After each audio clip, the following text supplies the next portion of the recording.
the reason bad things happen is because either to make us grow in experience, to develop compassion, or because we're paying off a karmic debt, okay? And as Guruji said, the trick to forgiving somebody is to forgive yourself first. Forgive your role in the story. Forgive your frustration with yourself for not being able to stop behaving badly. Forgive your negativity. Then you can find that forgiving other people is very easy. So, as Guruji said, in truth, we are the ones who cause our own misery. Nobody can really impact us in the way we think they can. So by solving our own feelings, then forgiveness flows naturally. And as he says, love always has to be the first choice. You always have to, if a situation happens and you feel that emotions start roaring in you, that's a sign that it's your karma. That's the sign of a past samskara that's erupting. And you might have noticed that you can go through a day and no matter what happens, you're fine. People cut you off in traffic, you know, all kinds of things can happen and you stay just fine. And yet one tiny little event will happen and you will explode. And that intense emotion is a sign that it's a past life and that it's something that has followed you for lifetimes. And if you can't forget it and you're sort of shaking and sweating, that's the universe trying to bring it out and remove it from you. So instead of trying to ignore it, but trying to, you know, go get drunk, do something to push away the emotion, this is the opportunity to dive into that emotion and let it shake you and make you cry and upset you. And ask yourself, why am I reacting like this? Like, why has this simple event made me so crazy? And if you will sit quietly and keep asking yourself, maybe the answer doesn't come then. Sometimes the expression sleep on it is very smart. Ask yourself as you're falling asleep, why is this upsetting me? What do I need to learn from this event? And go to sleep, and you'll often have the solution when you wake up in the morning.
Jai Gurudev, everyone. Welcome to Prem Lounge by Bhakti Marga South Africa. We are very happy to have you all join us this evening in Guru Sangha.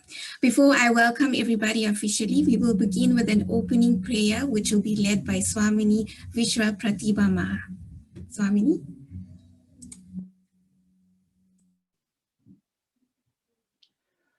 Om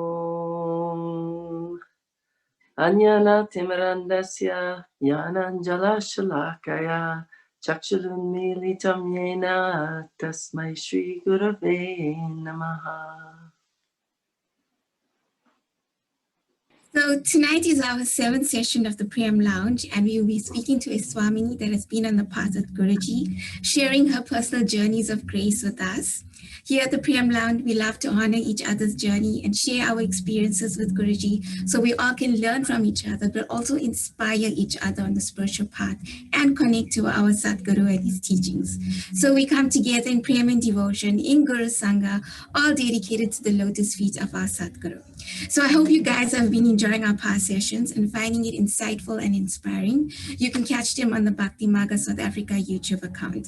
Just a few Zoom guidelines. The reason why we have everyone muted currently is to not disturb the speaker, but you're welcome to switch on your camera. And at the end of the program, we will disable the mute function and you may use the raise your hand function if you have a burning question to ask. If you're experiencing any problems on Zoom, you may message our host or co-host on the chat and they will assist you. So let me give a short introduction to our guest, Swamini VishwaPratibha Ma. She joined Guruji's mission in 2018 and is based in Calgary, Alberta, Canada. Like most of the African devotees, I've never met Swamini before, and I'd officially met her for the first time on Zoom watching her online satsangs. Her sharing has been so deep and profound and it touched many devotees' hearts that we had to have Swamini on the Prem Lounge to share her journey with the South African devotees. And we have international devotees as well joining us. So one of the positives of COVID-19 is that it has pushed us to communicate with each other in an online world on a global level, beyond borders, time, space, and distance, beyond nationality and identity. And I always end up feeling like I'm in the movie The Matrix, living in a virtual reality system. And so through this online technology like Zoom, we can connect to an online Sangha, learning with each other beyond borders. And so in this virtual reality, we have met Swamini. So Jai Guru Swamini, thank you for taking this time to be with us. And we are so excited to hear about your journey. Well, thank you. And I had a Matrix moment when I started watching myself talk on screen. I thought I've started talking and I'm not aware of it. So it was a shock. And as you can see, I'm in my latest nomadic abode. And one of the graces of being a sannyas with Guruji is he just keeps finding the astonishing places to stay. And for people who don't understand this sannyas lifestyle, which is basically renouncing attachment, it doesn't mean you can't have things, it just means you're not attached to them. And one of my family members was very abrupt and said, well, maybe you can live like that in India, but you can't live like that in Canada. And ta-da! He's just so never not going to be provided for. You know, God feeds the birds, he'll feed you too. So I've really been overwhelmed with how gracious it is to be under the care, to be conscious of Guruji's care. And I realized that he's been mapping out this path for me my whole life. And him finally meeting me and initiating me in 2018 was just the icing on the cake, that he had been so present always.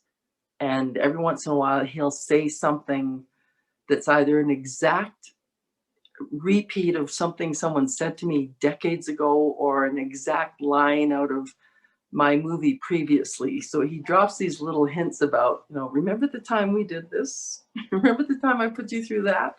So never think that you are alone on this journey. He is so present and he's just waiting for you to acknowledge him. So hopefully this journey of mine will help you see some similarities in your life where you might not have been aware how well you're being taken care of. So Merlin, did you want me to just jump in and start? Yeah. Already jump in and start. I've got the pictures here for you, so you can let me know when you want me to show them. Yeah, so you've done such a beautiful job with this little collage of mine that I think I'll go through them in order, just so that I don't confuse the whole process here. And so, you know, the brief recap is I kind of surprised everybody when I showed up at Springen in 2018 for Navaratri. And it was, I couldn't believe I'd been allowed to walk in there, because I had been Shaivite for 9 years, but I had been shunned by that group for almost a year and a half. And I had spent my last few months in India starving and alone. And so when I got permission, just through Rishi Shambhava, who's the Canadian Rishi, I sent a note to him and said, am I allowed to come, to the ashram? And he said, yeah, Guruji said you should come. And so I showed up, and he just, 3 days later, he made me a Swamini, which shocked me, shocked everybody, but we'll start at the start and hopefully it'll all make sense for you. So if you want to start with that first picture there, Merlin, about me with a whole group of people waving and standing at a lake. So that picture number 2 is my first meditation group. And it was just a bunch of us knuckleheads figuring we should meditate, but we didn't really know what we were doing. And we would have potluck dinners, and this was a lake retreat that we did. And it was always lovely. We always felt immense love and connection. But like any of us who've just done random meditation, it didn't lead anywhere. But me signaling that to the universe, I believe, is what started everything rolling. And not long after I joined this group, I was inspired to go down to California. And when I was in California, I spoke in depth at my satsang last week. It's up on YouTube, and it's called Dangerous Situations and Spiritual Solutions. And when I was in Hollywood, the meetings were so bizarre and disgusting. I decided to go live with the homeless on Venice Beach. And I think that was the first test. That was the first time, Narayana, Babaji, Guruji, that was the first time there was a real distinct whisper in my head telling me to do something. And I encourage you all, if an idea comes in that seems really random and not in your game plan, follow it, because you're being tested. The divine is seeing if he can talk to you personally and have you follow what's being said. So me, being in Hollywood, trying to do the Hollywood thing, and instead going and living with the homeless on Venice Beach changed everything. And it also opened up that communication with the divine. And so in picture number 1 there, that's my husband, John. And he was running a homeless camp that took me in. So the first night on the beach, I stayed with a bunch of ex-cons, which ended up being lovely. They treated me like gold. But they were in Santa Monica Beach. And the next morning, they asked if I would stick around. I said, no, I'm going to Venice. And they said, we're afraid of Venice Beach. These are ex-cons out of the penitentiary. And I said, I'm supposed to go. I just know I'm supposed to go. So I carried on down the beach, and John came up to me and said, I saw you last night on the beach up at the Santa Monica camp. And we started talking. And in my head, it said, this is the one you're looking for. And I was shocked, because I didn't know I was looking for a homeless Black man, right? This was not on my bucket list. But we talked all day, and the whole world disappeared. And what then transpired was we stayed together, we got married. It was astonishing. Everyone who knew me disowned me. They thought I'd lost my mind. So it was preparing me for the spiritual path with a guru, right? Me making this choice. Everyone, I was supposed to marry someone with money, and I was supposed to do the list. And what happened with John was a massive karmic lesson. And I think that's true of anyone that you resonate with immediately as your soulmate, which use that term around Guruji and he'll laugh hysterically. But I had such deep old karma to clear, and John was the one who cleared it. So not only did I follow my intuition and stop listening to the outer world, but he ended up having like a psychotic break when our baby was like barely a year old, and he tried to kill us one night. And the feeling surrounding that event was so otherworldly that I've come to recognize that as old karma being dealt with. When you feel like you've actually slipped into another dimension or consciousness that where you've lost your bearings, that's usually a sign that you have pulled out something very deep and old and you're dealing with it. And my feeling is that I had done this in a past life. I had been the bad guy. I had tried to harm my wife, my child, whatever. And I was being shown what that felt like. And we, by divine grace, we survived the attack, but I became homeless with a baby. So those pictures, like 3, 4, 5, 6, I got work as a topiary artist. So I would make forms out of ivy and moss, and they let me bring our son to work with me. So after John attacked us, I managed to live a very simple life. I obviously was dealing with post-traumatic stress. And again, even though it was an intense situation, decades later, I was helping women in women's shelters who were dealing with abuse. So, this path, when you just give it time to play out, instead of stopping it at, I'm homeless with a baby, that's the end of my life. You keep going, you keep moving through these situations because you don't know what's up. You don't know what the divine is teaching you or what compassion is bringing out in you. But one amazing thing John did before he lost his mind was when I was pregnant, I had such an intense fear of hospitals that I knew I couldn't go into a hospital to give birth. And so because he was so counterculture, he was so outside the box, he said, well, do whatever you want, but you have to know what you're doing. So it was very empowering. I read all the books I could on birthing, spiritual midwifery. I went into training to just develop the muscles needed to be in a long labor. And we were in this tiny little hut near Venice Beach, or not Venice Beach, we'd moved south. So we were in Encinitas, we were right by Paramahamsa Yogananda's ashram. So things that you just think at the time are lovely end up being profound synchronicity. So I was under the protection of that ashram when I was in labor. And I guess about 12 hours in, all of a sudden, I got pulled out of my body. So John, was putting ice on me, and he had fans going. It was about 100 degrees. So it was like over 40 degrees Celsius in that little hut on the beach. It was summer solstice. I was in labor on the longest day of the year. and I got pulled out of my body, and I found myself standing in front of this gold wall full of hieroglyphs. And that voice that had been talking to me all those years got stronger. And I didn't see a form. I didn't see a person, but the voice was very clear. And it said, you are not being harmed. You're just driving this vehicle.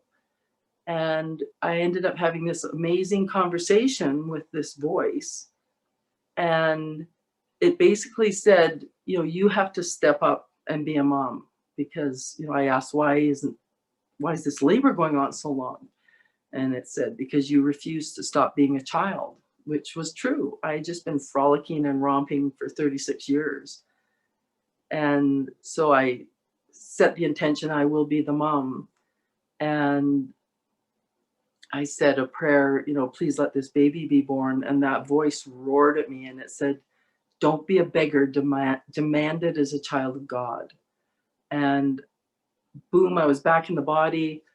Couple more pushes, that baby shot out, and there was no birth trauma. There was nothing wrong with him. It was a miraculous birth. And I did take him to a doctor afterwards to have him checked. And the doctor was in shock that we'd done it alone. But there was no birth trauma. There was absolutely nothing wrong with that baby. So he had just been divinely guided out. And even though his dad lost it, his earth father lost it within a year. When you fast forward to me meeting Guruji 28 years later, my son flew in for that darshan in Canada to meet him. And when I saw the two of them touch hands, I just thought, this is his father. This is why he didn't have an earth father, because this is the one who's going to help him. And I just felt such relief to think that kid finally has a man in his life, finally has, the Satguru in his life. So, our lives do this weird interweaving, they're never a straight line. If you've got a year by year planned out, burn it, because what the divine is going to do with you is completely different than what you think, but it's also more wondrous and more joyful. I remembered in part of my seeking, I read a piece by Joseph Campbell, who did all kinds of research into tribal customs and belief systems. And his statement was, you were born to live a life of mythical proportions. And I never forgot that we weren't put on this earth to have a mundane, boring, go to work, come home, go to work, come home, like a rat in a cage. That was not the plan for us. And if you start following these little epiphanies, and sometimes it can be really, like when the divine is starting to play with you, these clues will get dropped in like you're in a video game. I remember after years in California and all hell breaking loose, I basically returned to Canada with my son. His dad committed suicide. And I came back to Canada with nothing, to just start over. And I remember, just being guided to, oh, this looks like a good place to live. Oh, I should do that. And I remember at one point I was driving down the highway at night because I'd been working in film, but the film industry was really unstable and things were starting to fall apart. And a friend of mine had offered me a job at a Honda dealership, so a car dealership.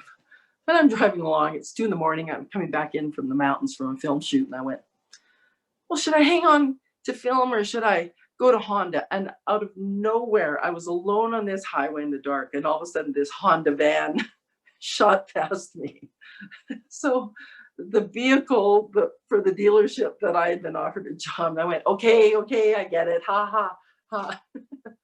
And so I ended up working there just for a year, but it, paid the bills, and I had medical care, like medical insurance for the first time ever. I'd been a freelance writer. And it's like, it just cleaned up things for me.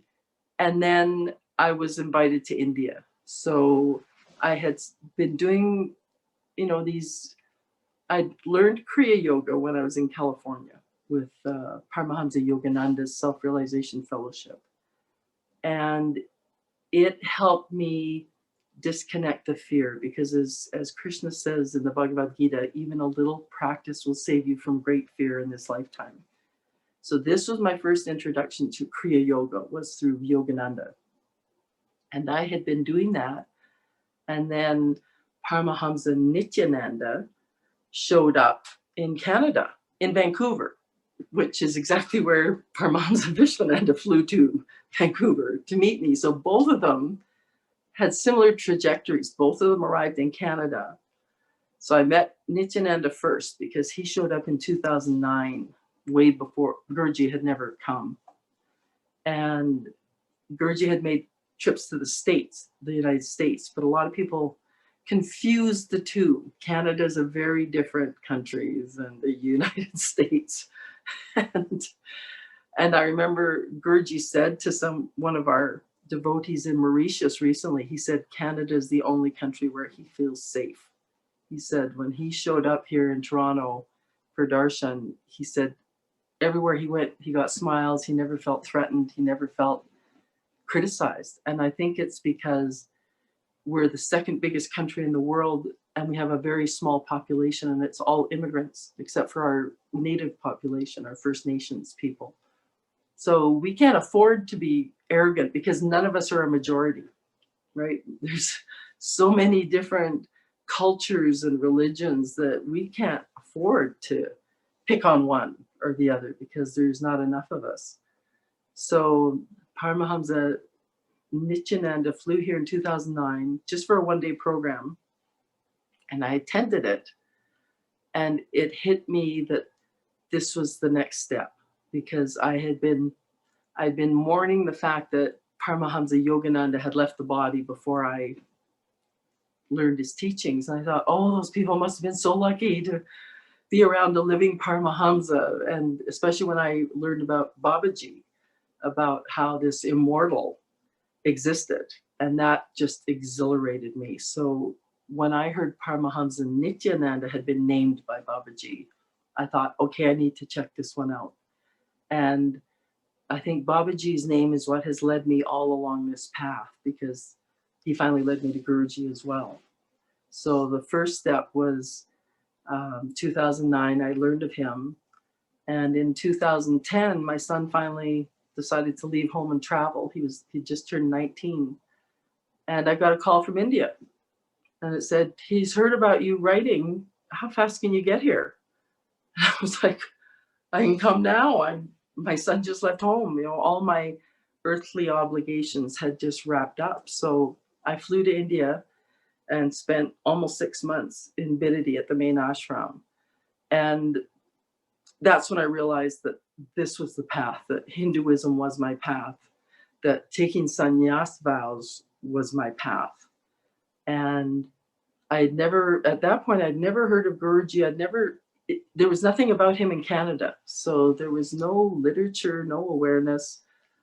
And so I focused on getting to India and taking the sannyas initiation. So I think we have some pictures. What's the next batch of pictures there, Merlin? It starts at 7. There we go. So I went to India, and so these pictures are after I'd been shunned. So I went to actually, we'll wait on those pictures for a minute. Okay, we'll go back to them in just a second. So when I first went to India, in 2010, I was working on my memoir, Inside the Wall, about living with the homeless and different events that had happened to me. And I'd written it mainly for street kids and abused women, because I wanted them to see that there was a higher reason for the lessons they were getting. And when I got to India, I realized that this was explaining everything that had happened to me, that all of these tests and trials, there was a reason why I had to go through it. So I asked for permission from Swami Nithyananda if I could add him as the last chapter in the book. And he said, great, do it. So I ended up coming back to Canada, finished the book, published it, and I sent him a copy. And he went on his live broadcast that night and he said, this book is more useful to seekers than autobiography of a yogi. And I just went into shock. And that thing sold around the world on Amazon that night. It just took off. So, that was 2012. By 2015, I'd finally paid off all my debts, packed up my life, and went back to the ashram to become a sannyas with Swami Nithyananda. And it's interesting because I was with him for 9 years and there's one photo of me with him. So it's so obvious to me that he was training me for Guruji, that I had very intense tests to go through and very, I think, extreme karma to pay off. And Guruji I know some of you think he's tough, but I'm telling you, he is so gentle compared to the Shaivite, boiling pot that happens in India.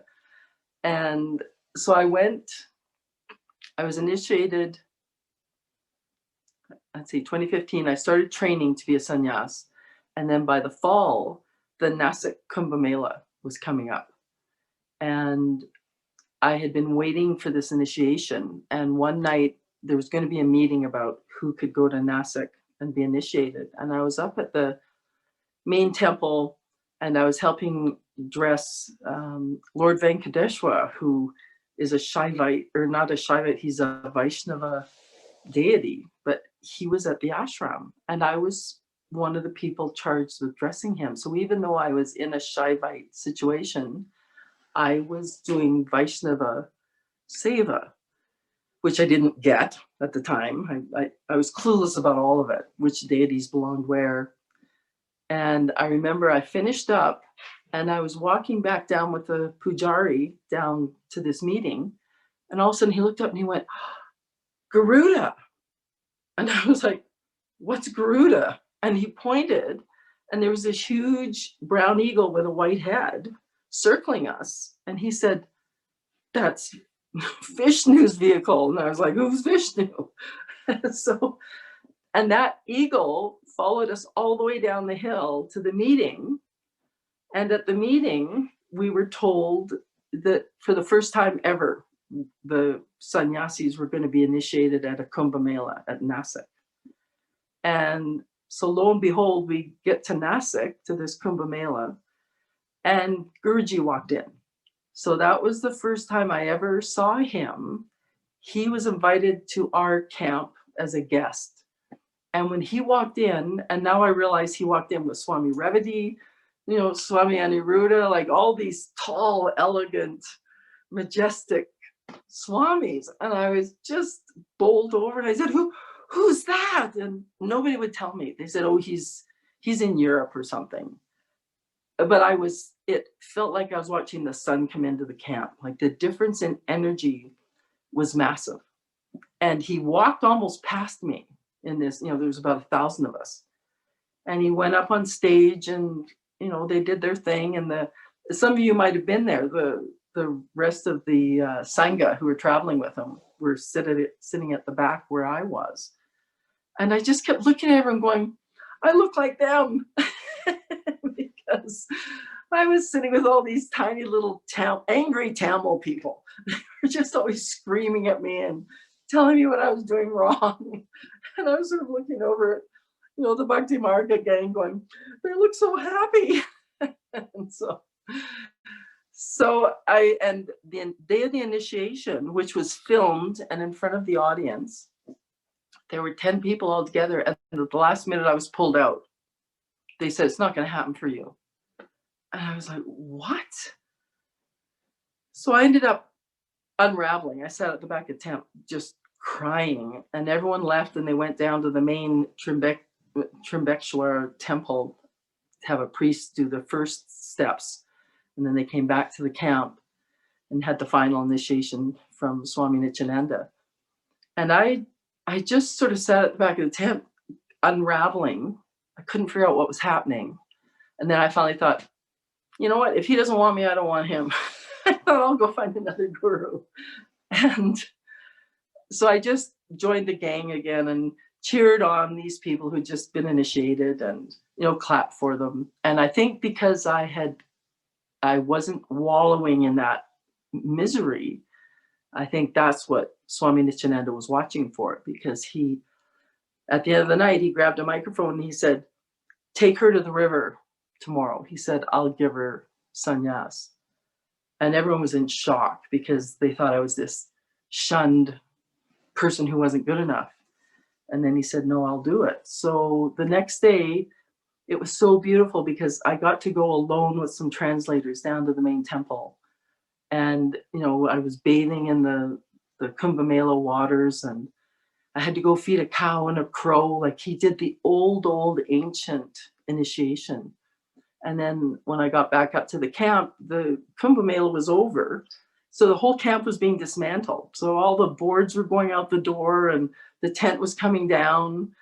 And I was rushed up on stage, and I was basically, Swami Nithyananda gave me a name and a sari and left. Like that was it. And I was told to stay and pack up the camp. So everyone else took off in their air-conditioned vehicles, and I slept on the ground with the street dogs, helping the workers pack up the camp. So all along the way, I realized I was not being given, I was being treated as a real sannyas. I was not being given anything that would get me attached to, you know, I expect this, or how come I'm not traveling in first class, or, you know, the things that everyone else was doing, and all the rest dropped their vows. It was interesting. Everyone else who was initiated that night ran away, and I carried on. And me sleeping on the ground with street dogs ended up sort of being my thing in India, because, and I heard a saying, if you want to destroy someone, give them a life of luxury. And I found that to be so true, that the people I've seen who've been pampered on this path run away very easily. They just collapse and run. So you have to be ready for things to be taken away from you, because it's a test, and it all comes back. When you pass the test, everything comes back. So, you know, don't panic. These are just games that Guruji plays. And so after Nasik, I guess it was a rare occurrence cosmically, where instead of it being years between Kumbh Melas, the stars aligned so that this massive Simha Kumbh Mela, interestingly enough, so the lion Kumbh Mela happened within 8 months of Nasik. So we thundered off again to this Kumbh Mela, and this time the camp had 5,000 people, and there was 40 of us looking after them. So it was just a nightmare of chaos. Like, we were, you know, if you weren't on security, you were in the kitchen cutting vegetables, and if you weren't there, you were helping sick people in the tents. Like, it was nonstop running.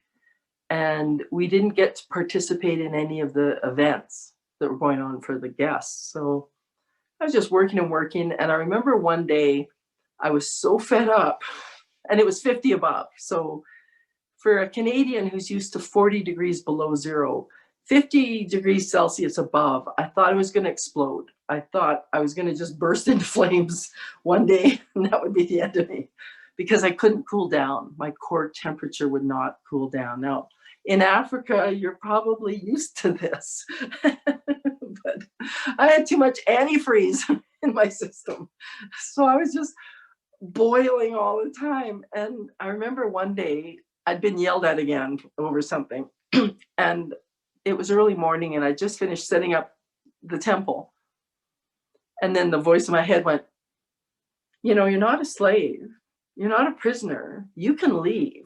And I thought, I can leave. So I marched out the front gate, because the guards weren't on the gate yet. We had 100,000 people a day coming to that camp. And so we had huge police presence trying to control the crowds and the chaos.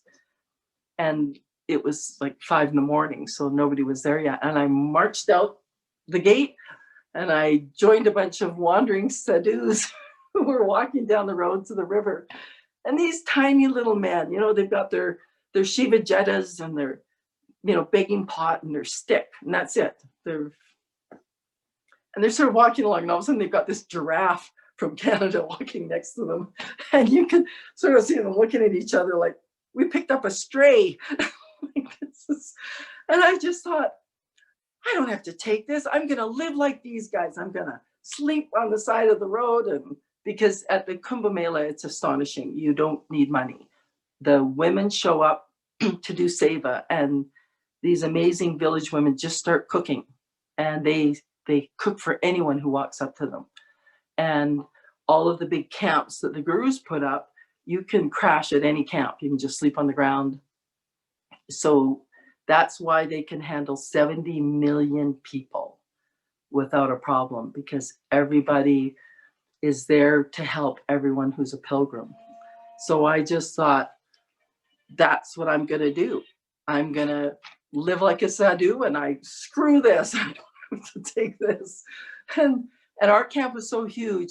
I'm thinking all this, and I'm still walking next to our fence, because Ours was the biggest compound at the Kumbh Mela.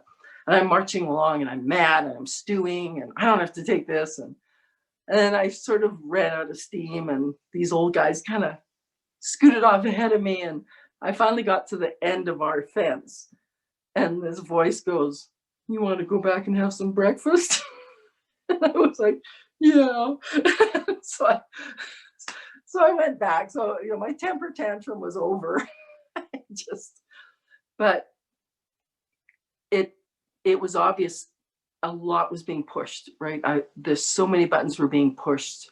The workload, the intensity of it all was massive. And finally, one day, all of us maintenance people were finally allowed to go to the river and bathe.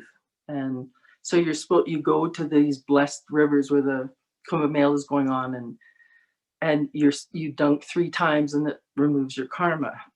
So I went down with some of the other women. We held each other's purses and took turns going in the river. And then when we were heading back, my whole body was shutting down. I was just so, because this was happening, I'm 66 now. So this was happening in 2016. So I was 61. So I wasn't a spring chicken when this was going on. And walking back, all of a sudden my feet hurt, everything hurt. And so the group I was with sprinted off and left me. And I just started walking really carefully and paying attention to every footstep, because I thought otherwise I'm not going to make it back, because it was a few miles to go. And I was walking with millions, and crowds are going like this, and this beautiful young man was walking towards me, and I couldn't figure out why he stuck out from the crowd, but I noticed him. And he was about 5'2". He wasn't big. He was very slender, long black hair, and he was just in t-shirt and jeans. But I noticed him because he just looked more radiant than the crowd. And all of a sudden he got next to me, and it was like I'd been struck by lightning, and all of my cells started vibrating. And in my mind, I just heard this whisper, "Babaji." And I went, "No." Like I'd read about him being at Kumbh Melas, but I was so exhausted, I'd forgotten even why I was there. I'd forgotten the sacredness. And so I spun around to look for him and bow, and he was gone. The crowd, or he just disappeared. And so then immediately my negative mind kicked in and went, "You ass, you didn't see Babaji." Who do you think you are? You're nothing. You're just this unwashed slave. But the vibration wouldn't stop. Like my cells were just electrified. And I thought, no, something has happened here. And I got back to the camp, and we were getting ready for the night chaos when 100,000 people would come in for darshan. And I was one of the security ones trying to keep the crowd from rioting, which they did regularly. And I saw Swami Nithyananda look at me from on stage, and I know he saw it. I know he saw that change of energy field. And I got a message from Babaji just a month or 2 ago. And he said, when I said my name to you at the Kumbh Mela, that was the signal that you were being moved to Paramahamsa Vishwananda. So even though I was ignorant about all of it, Nithyananda immediately saw that, obviously he was part of this plan too. And that was the signal that it was time to keep me moving and to intensify the training. So as soon as that Kumbh Mela was over, I was shunned. I was sent out. So we can put those pictures up, Marilyn. And I kept being sent to these remote places alone. So on picture number 9, when they first sent me out, they sent me with a couple other women. So they showed me basically how to live away from the ashram, how to put a budget together. And then I would send the budget to the main ashram, and they'd approve it and send us money. And so basically we got about $20 a person. So that would be maybe 15 euros a person to live for a month. And believe it or not, in India, you can. So first I was, like in picture number 9 there, I was shown how to do a budget, how to, get food from or groceries from the vendor. And it was just a hut. So we didn't have refrigeration. We had to buy fresh food every day to cook. But I loved it. I loved the freedom of it. And I also had read that this was actually how most sannyasis were on the path in the past, that they would just live far away from the guru and try to carry on and live the practice, live the lessons. And so there I'm smiling in picture number 9. And then in picture number 8, I'm not smiling so much because I kept getting bounced around to more and more remote locations. And so number 8 was taken on this abandoned property in Tamil Naidu, which is where Babaji was born.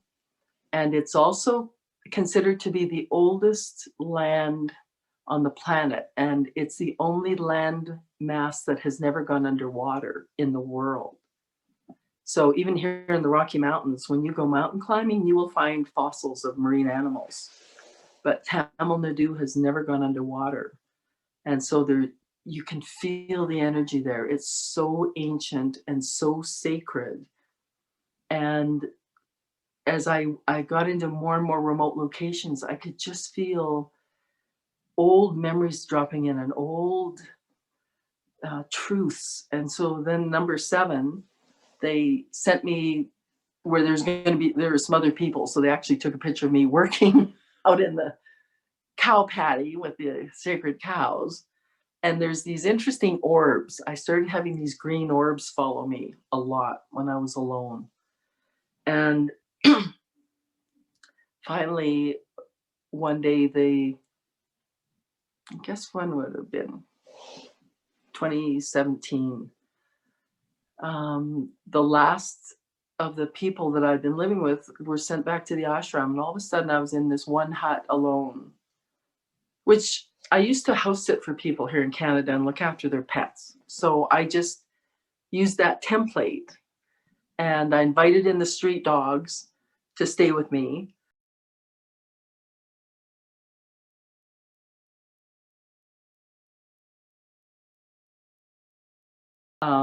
These 2 street dogs that had become my friends at this one property, I immediately invited them to come into the gate and stay with me. And they ended up being protection because a lot of men were interested in a woman staying alone. And these dogs put the fear of God in them. Like those girls would attack at the drop of a hat. And so every morning I would share puja milk with them and they'd hang out. And I was feeling, not bad about my situation. And then the money stopped coming.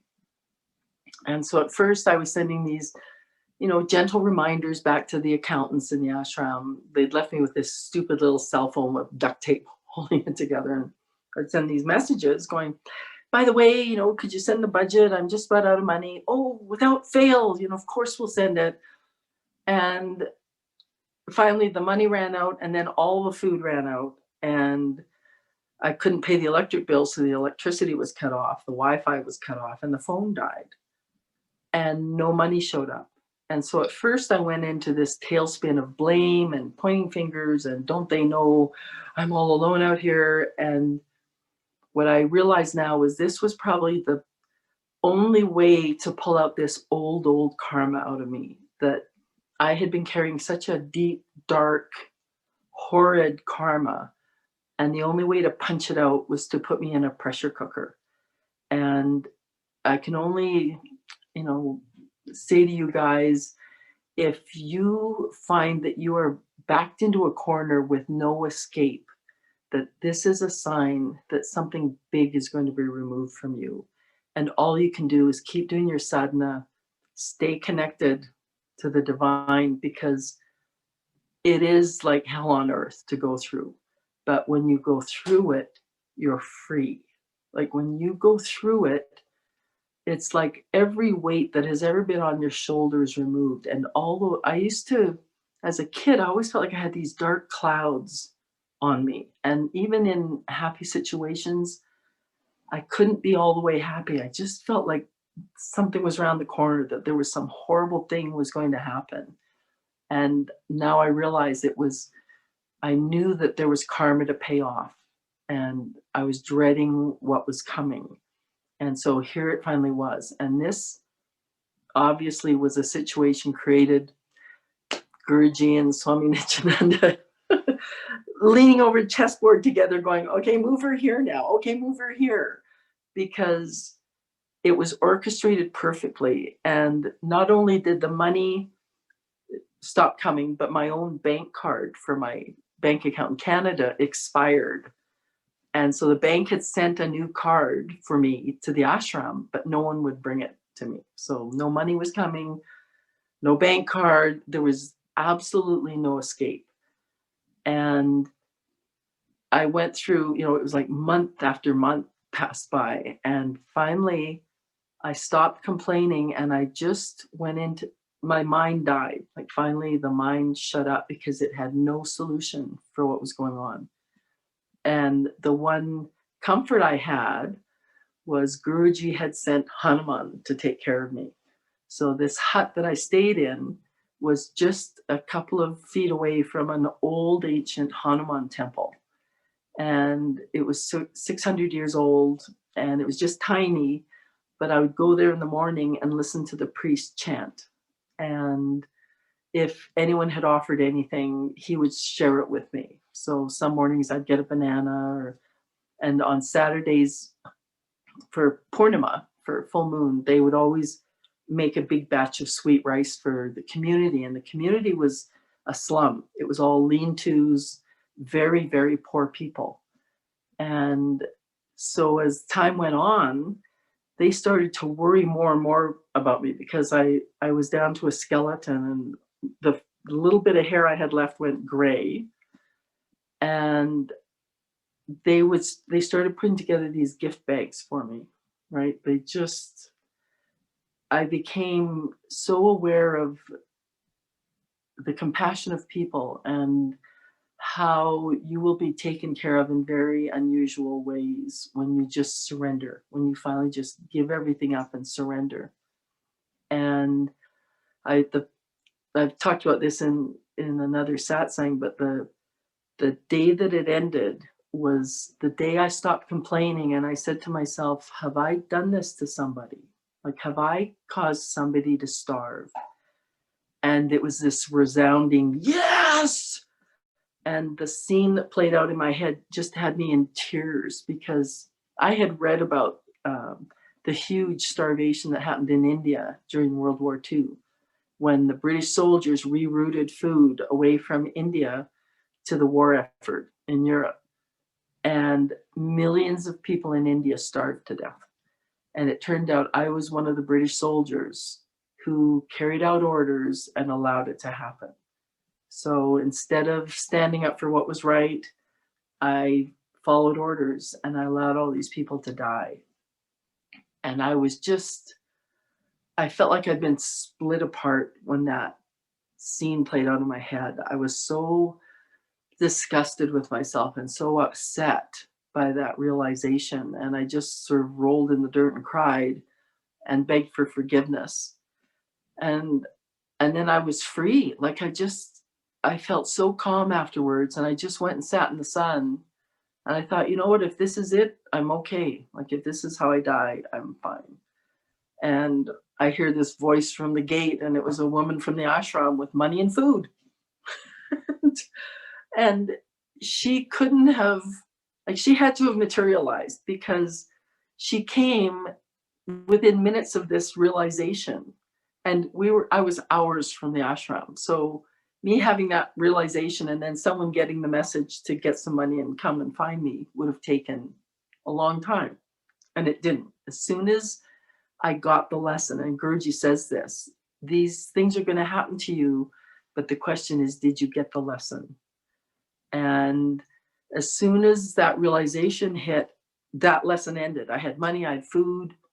I got she brought my new bank card, and it was already time to go to Sri Lanka and renew my visa. So we can put up the next batch of pictures there. So picture 10 there, that's when I was just starting to eat again. So my clothes were all hanging off me and I didn't have much hair left. Like there's just that sort of little tuft at the top. But I kept taking care of street dogs. So I found that tiny little puppy at the Lord Murugan temple. So I applied for my visa, and then that voice said, you could go to Katargama while you're waiting for your visa. And Katargama is where Babaji went and studied with the immortal Siddha Boganatar. And it's also where Buddha studied. And I had completely forgotten that name. I'd read about it years before.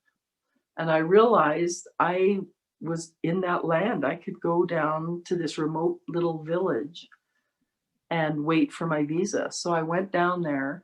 I visited, see picture 11 there, I visited a Buddhist shrine. And because of the weight loss and the push through that karma, everything just became so light and so vivid and bright. Like when you clear some of this old karma, the world becomes sparkly and new.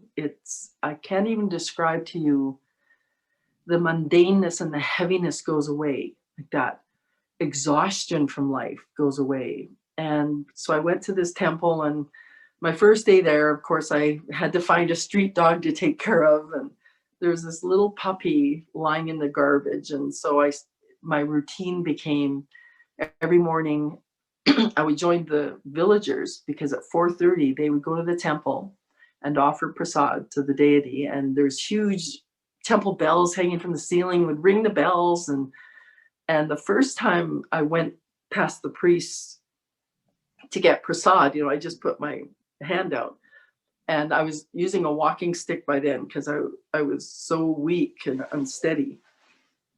And the priests went like this. So I put two hands together, and they put this mountain of food in my hands, because they know how to deal with a wandering sadhu who's starving. And so, I went out to the courtyard, and all these platters of food that were being offered to the deity were then brought out to the courtyard. And it turns out the rule is you have to feed the starving sadhus first. So people were heaping food on me, and I ended up having to bring huge bags to this morning routine, because so much food was given to me. So my whole body was rebuilt with prasad.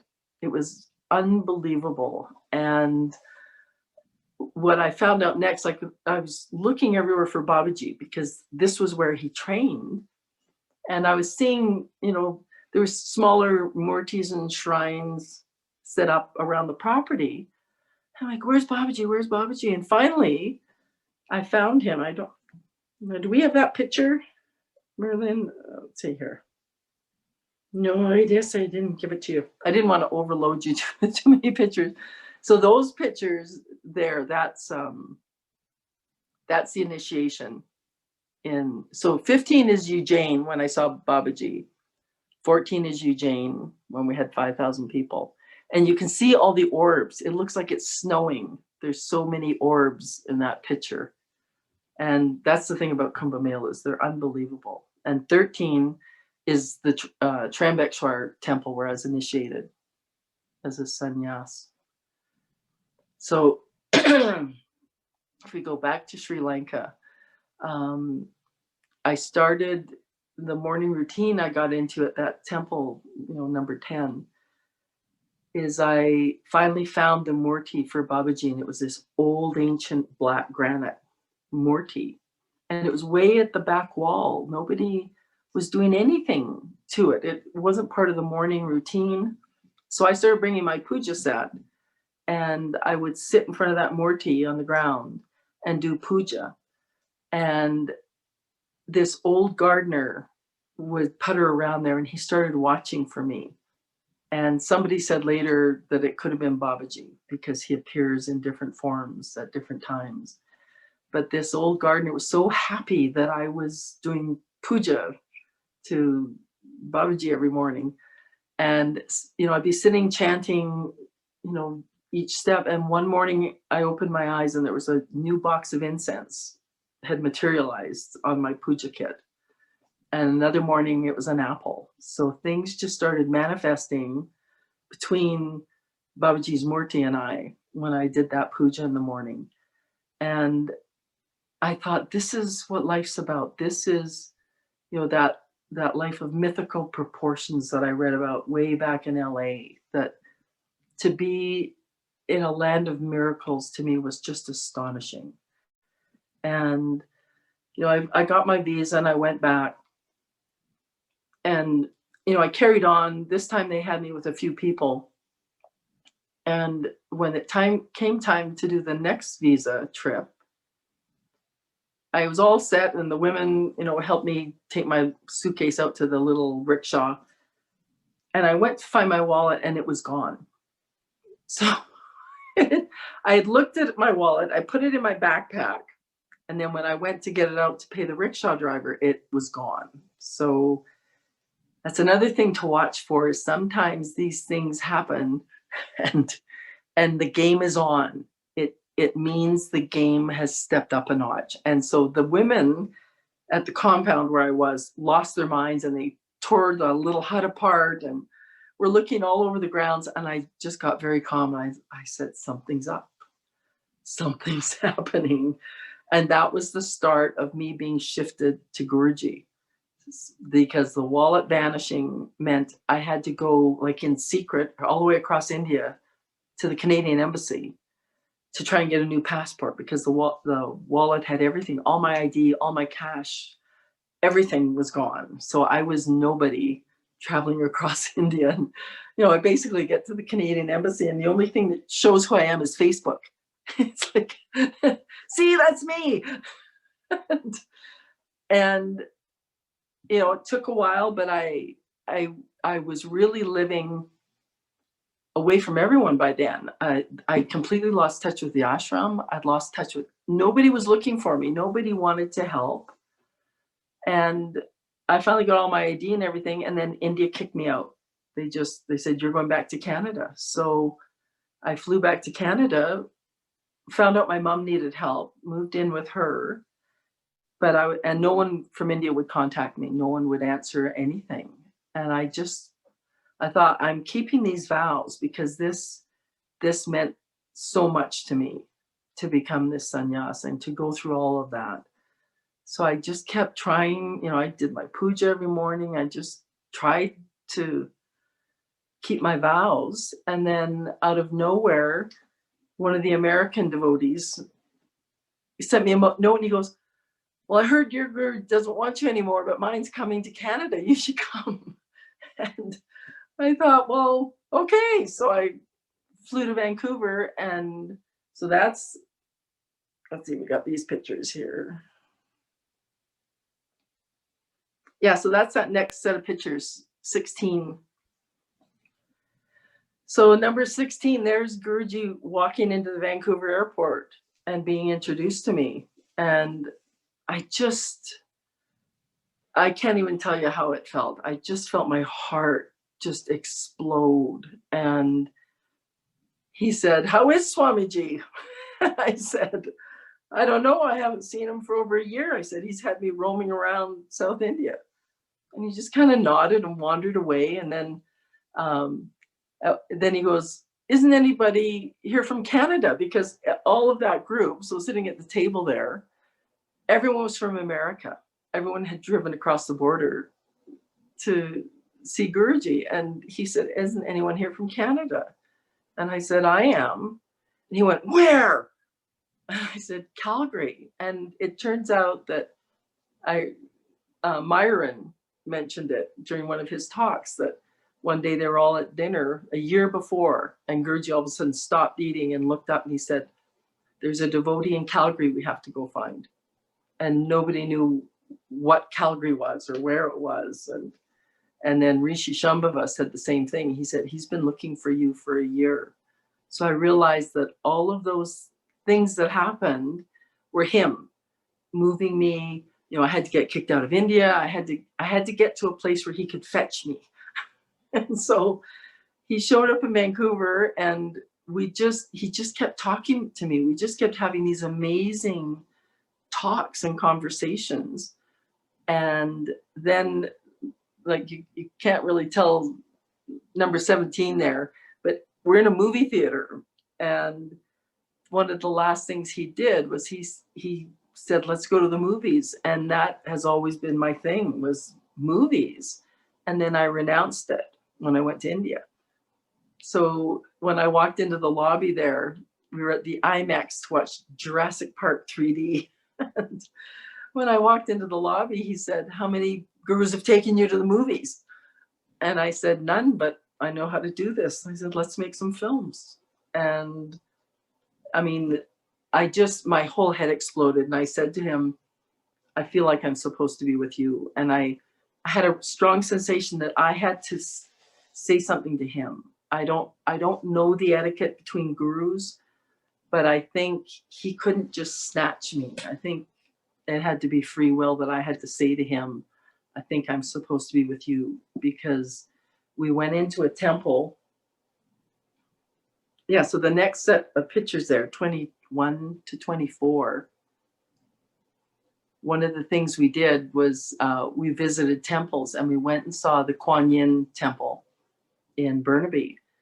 And, you know, of course, picture 23 there, those sweet monks were just beside themselves when Guruji walked in. You could just, they lit up like light bulbs.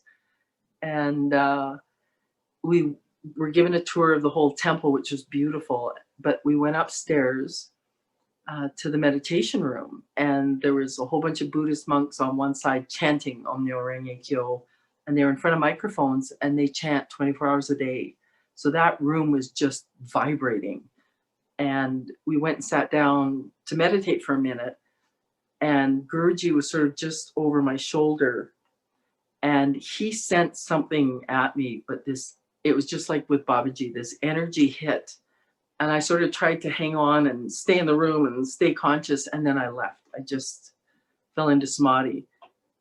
And then I don't know where I went, but I heard this sweet little Buddhist monk going, okay, we have to keep moving. And so everyone jumped up and left. And I just sat there going, just let me stay here. Like, it was just such peace. And to find that energy again after all this time, I just thought, I don't want to lose this. I just want to stay here, and, you know, the rest can go run around.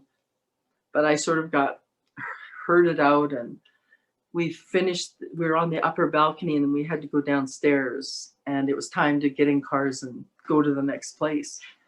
And I was having trouble staying in my body. So I was just hanging onto the handrail way at the back of the group, staring off into space, you know, drool trickling down. I was just done. And all of a sudden Guruji came back through the crowd and walked up to me, and he went, I'll see you later, okay? And I just kind of, but him speaking to me dumped me back in my body. Like, all of a sudden I was functioning again, and we carried on. And so when he left, I guess he said to the group that he was traveling with, the Americans, and he said, well, let's just see if the Bhav awakes. You know, and I guess he also said to them, so what'd you think of her? And they were like, well, she seems nice. And he went, I don't know, those Shivites are pretty mean. So, and I was, you know, hoping that he hadn't categorized me as, you know, some wild, violent person. But I just felt like it was life and death. I felt like there was such an urgency to show him my sincerity. So Varahi, the country coordinator from the US, she had come up with her husband.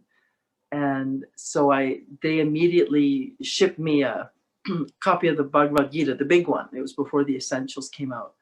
And so I paid them, and they shipped that up, and they were so sweet. They were just encouraging me, and, oh, it was great to meet you. I hope you stay.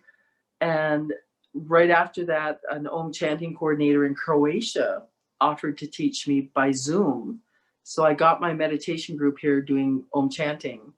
And then just miraculously, Swamini Nareshwari from Toronto was coming to Calgary to teach one student at Kriya Yoga. And so they contacted me and they said, you want to learn? And I sent a note through Rishi Shambhava asking if I was allowed. And he said, yeah, Guruji said you should learn it. So within those 3 months after meeting him, it was like this heavy input of energy and information. And if you feel that with him, you have to move on it. You have to move so fast because he's watching to see if you procrastinate, if you take your time, if you think you've got all the time in the world.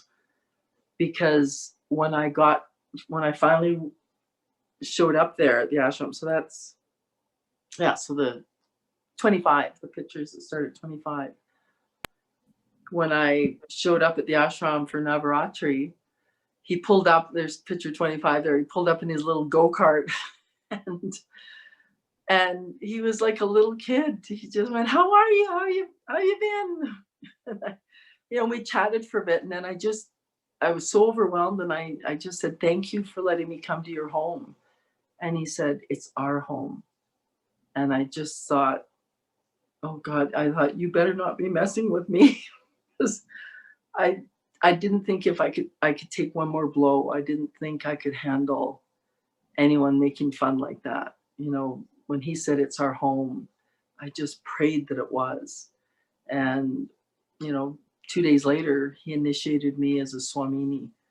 And he was so cute because, when I was in front of him, he had to do all the initiations, devotee, brahmachari, rishi, and Swamini all in one sitting. And so he just chanted into my ear for minutes. It just kept going on, and my whole body started vibrating. And he said, so how does this compare to your last initiation? He knows all these. He knows everything, right? And I said, this is unbelievable. I said, the last one, they were taking the place apart. No pictures were taken. I said, nobody even knew it happened. And he just kind of sat there going, yeah, mine's better. I get the feeling that there's this competition going on. And I was shocked. Like when picture 28 there, Guruji motioned for them to hand me a microphone. And I was crying, and I said, no, I'm okay. And he went, you're okay? I went, okay, give me the microphone. And I could barely speak because I was in front of that tent, and everyone was just smiling at me. Compared to the violent, angry people I'd been with in India, I was overwhelmed with the kindness and the care, and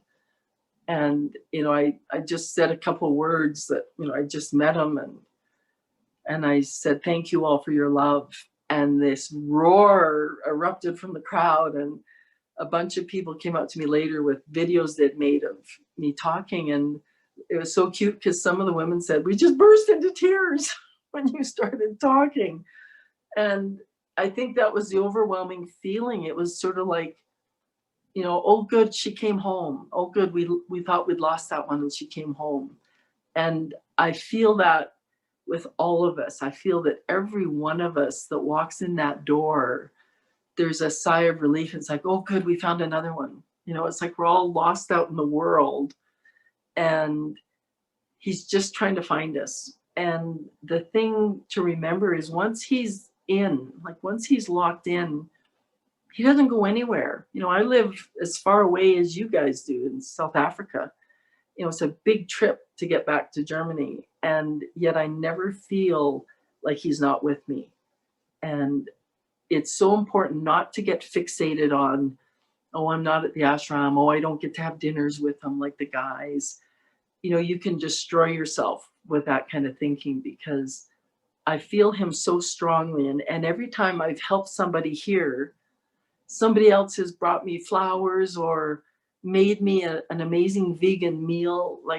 And I know it's him. I know it's him going, thanks for doing that. Here's a treat, right? So all of the gifts that get poured on me, I'm so aware that they're from him. And I feel them when I do at Kriya Yoga. And it was interesting because with Swami Nithyananda, he's tantric, so he's very much about techniques. You know, do this and this will happen. And so I learned 111 kriyas with him. And you know, he's guided by Babaji as well. But his kriyas were, you know, do this for high blood pressure, do this for migraines. They're very specific kriyas. But after learning Yoganandaji's kriya and then 111 from Nithyananda, it's so clear to me that this one is the most profound because of the love, right? This Atma Kriya Yoga is the only one I've done out of 112 that awakens bhav and love and a connection to the divine. And I taught it to a friend here. She's a lawyer. She's a corporate lawyer in the oil patch, right? So it's all logic. And I think she just learns these things as a lark, you know. So I was shocked when she said she wanted to learn Atma Kriya Yoga. I was like, okay, I didn't know you're into this stuff. Yeah, let's do it. And then a couple of weeks after I taught her, she phoned me and she goes, what's going on with this thing? She said, I keep bursting into tears when I do it. And I said, that's it. Like, that's divine love. And she's like, well, you could have warned me about that. So I find it so delightful that, you know, the care and the concern, and, you know, there's the next batch of photos there. So there's the picture of all of us, all the swamis after the initiation, and they pulled us all into a room for a meeting, and we're all just sitting there and they're staring at me. And I went, okay, so I'm the strangest thing in the room. I guess I'll talk. And they all just burst out laughing because they didn't know how did she land here?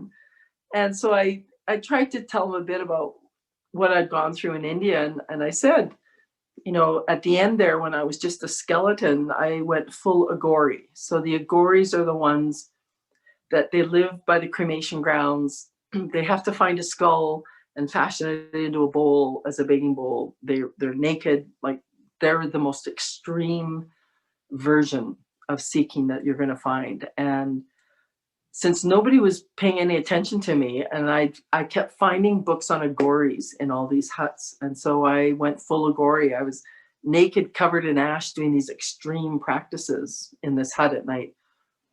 And I said to them, you know, I read that the last test for an Agori is to cut off your arms and legs and throw them in the fire and try to grow them back before you bleed to death. And when I read that, I thought, this might not be the path for me. This might not be what I'm looking for. And that's when all the swamis just burst out laughing and went, okay, we'll let her in. She's been out there, we'll let her in. And then my last night there, Guruji energized some patakas for me to bring back. So they're right over my shoulder here. And it was so sweet because we just sat in the temple and talked. And just from the way he worded things, he made it clear that he had been behind everything that happened, that he was very aware of everything that happened. And, you know, I said to him, when I saw your Hanuman right at the front entrance, I said, I was so touched because a Hanuman temple took care of me for a while. And he just abruptly got up and left, but before he turned his head, I saw that he was crying.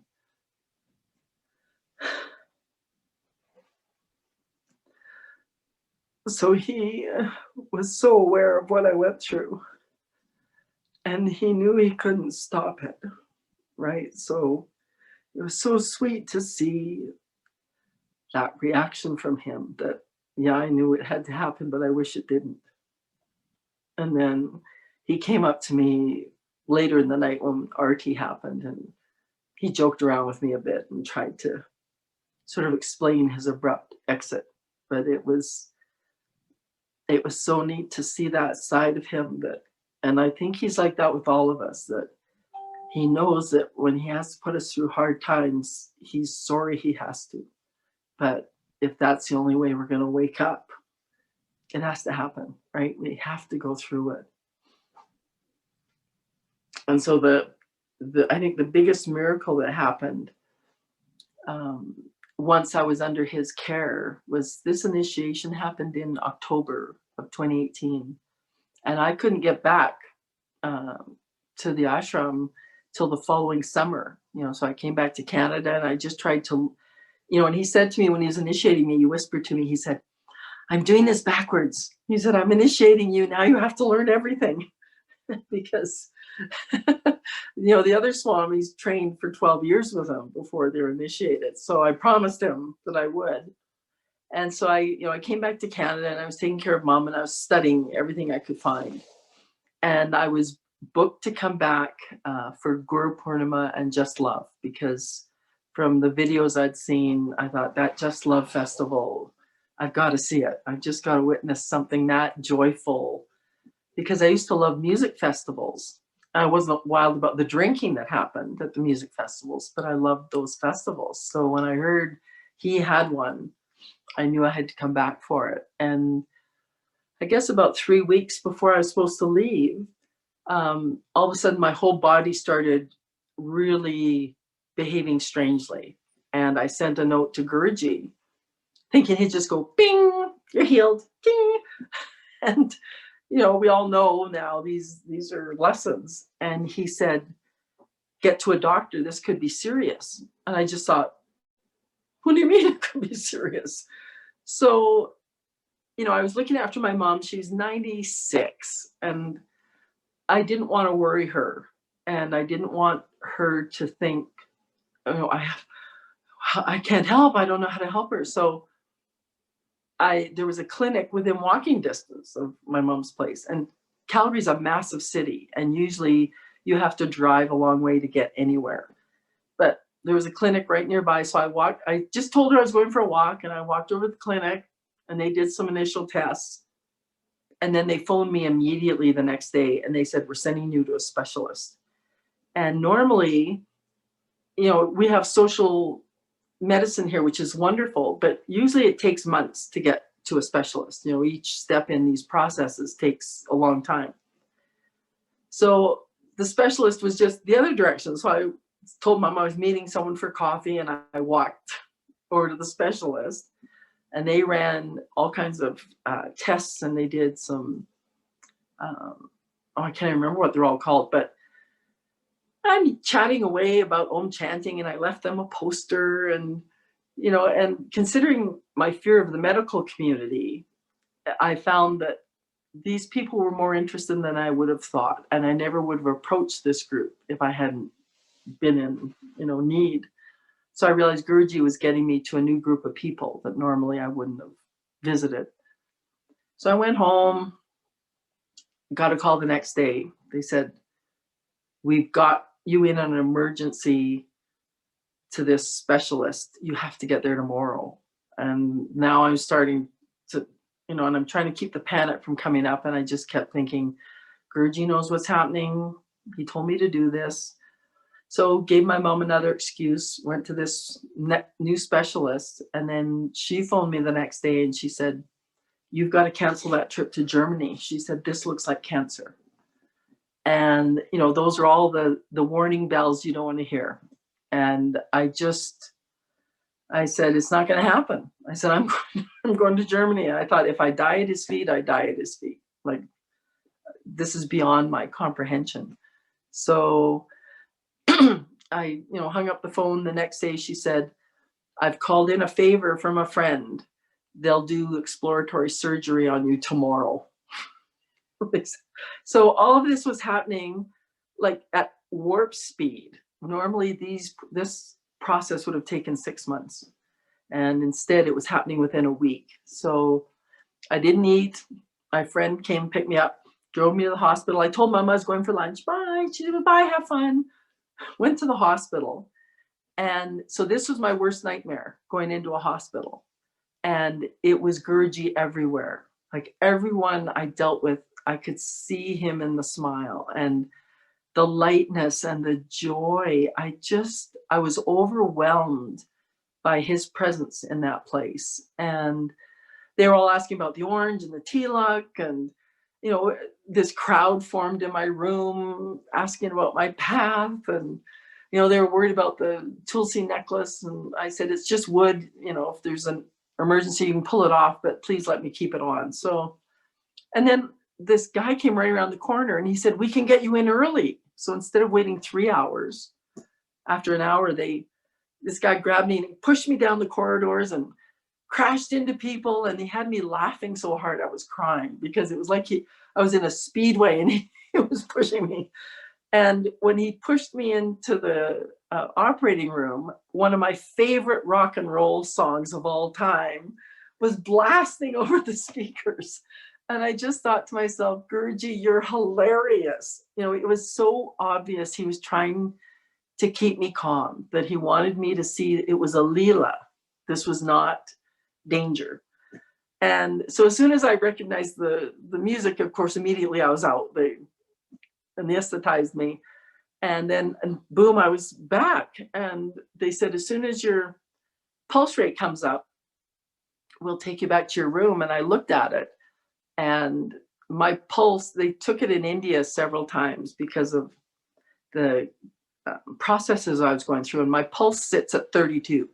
And most people, their pulse is 80. But, you know, not only did my pulse sit at 32, but my hair had grown back, all the gray left. Like, it was like I was completely redone, rebuilt. And, you know, probably from the prasad in that temple in Sri Lanka. So I said to the nurse, that's as high as my pulse is going to get. So she just went, okay. So they took me back to my room, and another nurse goes, you didn't eat, did you? She said, can I make you some lunch? And I was like, yeah. So she ran into the nurses' lounge, made me lunch.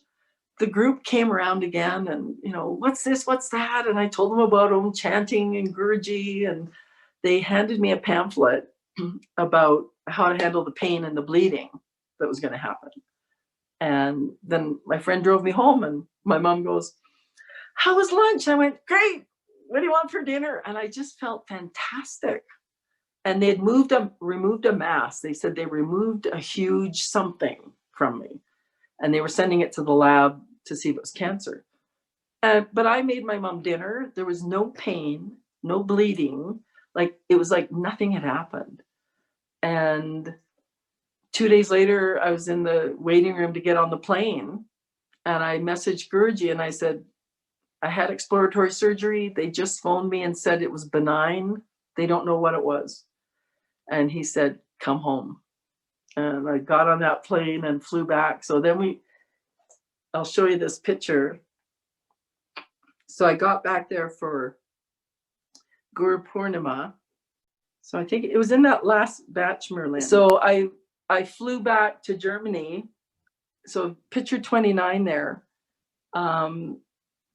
I got back there in time for Guru Purnima, and they said, because I had come from so far away, they let me do Guru Puja. So I was just doing it to his padakas.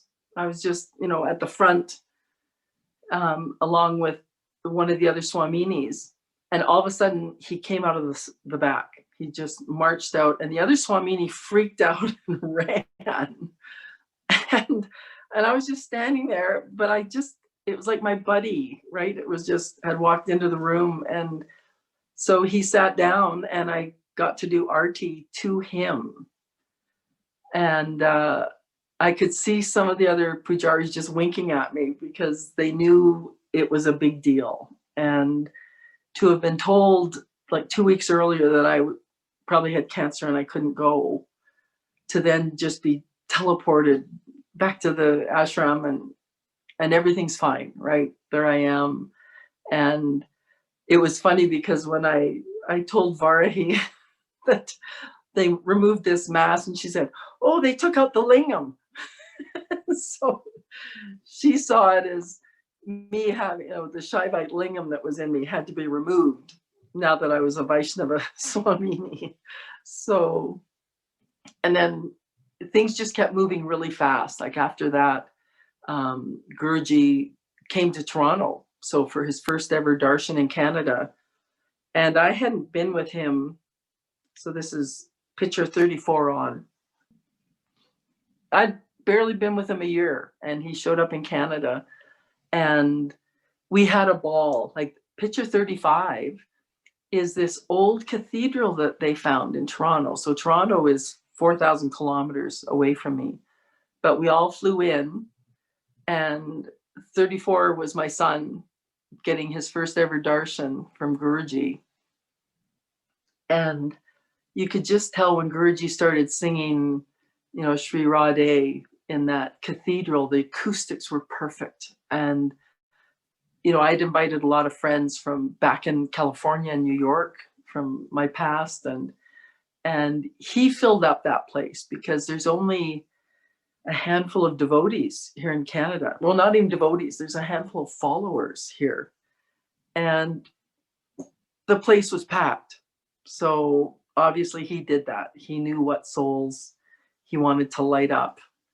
And so my son got to meet him and spend a few days with him. And then picture 37 there, after darshan, we all went to Niagara Falls, which is considered one of the wonders of the world. It's this huge waterfall that's between Canada and the US. So those are the Canadians standing there with him. There's Rishi Shambhava, the tall one. And Madhavadas, who's standing next to me, was the country coordinator. And he just got his PhD in not quantum physics. It's huge. Like he studies physics of the universe kind of thing. And he finally got his PhD. So he applied everywhere in Canada. Nobody wanted him. And then he thought, well, I guess I'll just start at the top. So he applied to the most prestigious, important physics lab in the world. And he was accepted. And it's in Germany, just a few hours from the ashram. So Guruji's moving him around. And then if you go to the next batch, 38, that's when more pictures of Guruji and the waterfall. So the big thing to do in Niagara Falls is you all get in a boat and they give you these goofy capes to wear, and you go straight to the waterfall and you get close enough to actually get soaked. And it was like being a deity having Abhishekam done on you by Guruji. Like the energy in that waterfall was as big or bigger than what I experienced at the Kumbh Mela. So getting a water bath next to the Satguru was just profound. We were all sort of babbling messes afterwards. And there's, 42, he had Gurudari there with us. And 41 is the Americans and the Canadians. So everybody who had been involved in putting this weekend on.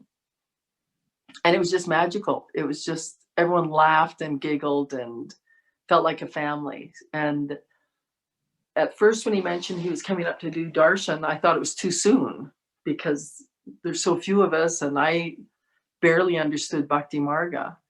But now I realize how important it was because he knew this pandemic was coming. He obviously knew that this would be his last chance to get here. And I think it could be years before he can travel to the North American continent again. Our border's been closed to the US ever since the pandemic started. No one can travel between our two countries. So his timing, as always, was immaculate. So those are all the photos that I have. And that, sort of in a nutshell, is this wild ride. So I'm looking forward to having more memories of Guruji because, all the rest of it, he was definitely behind the scenes in what was going on with me, but he's behind the scenes with all of us, right? And if you hear a whisper in your ear, don't ignore it. Like, he could tell you to go paint rocks and just do it because you don't know what that will lead to, or you don't know how that's going to build the relationship because, he'll drop in and just say goofy things to me. They'll, some weird event will happen and I just hear him go, well, that was fun. So, the more you acknowledge that he's talking to you, the more he talks to you. And, I know when I was at the ashram this summer, and my mom passed away graciously. Gurji was with her. And so I got to spend the summer at the ashram. And I could tell a lot of the women were feeling bad that they didn't get to be as close to him as the Prabhus do, you know, the brahmacharis and everyone. They hear about them all going up to the bungalow for dinner, and it just drives the women mad that they don't get that. But I feel so strongly that because of women and our intuition, that he's pushing us to develop that relationship inside, that we have more ability to access that than maybe some of the men do. And I think that's why he keeps women at arm's length. You know, even when I'm at the ashram, like, it was lovely when he let me do RT for Guru Purnima and everything, but basically he keeps me at arm's length too, like the rest of the women. You know, I didn't get to eat meals with him or anything, but I always felt him very strongly. And so I think that's what he wants us all to realize, is that our love relationship with him is incredibly intimate and it's inside, right? So don't, you know, and just because of circumstances, I can't be around him physically. I'm, you know, in Canada. So other than these odd little journeys to the ashram, it just, you know, all that I experienced with him at the ashram is sometimes he'd come sit close to me when we were meditating, and I just burst into tears.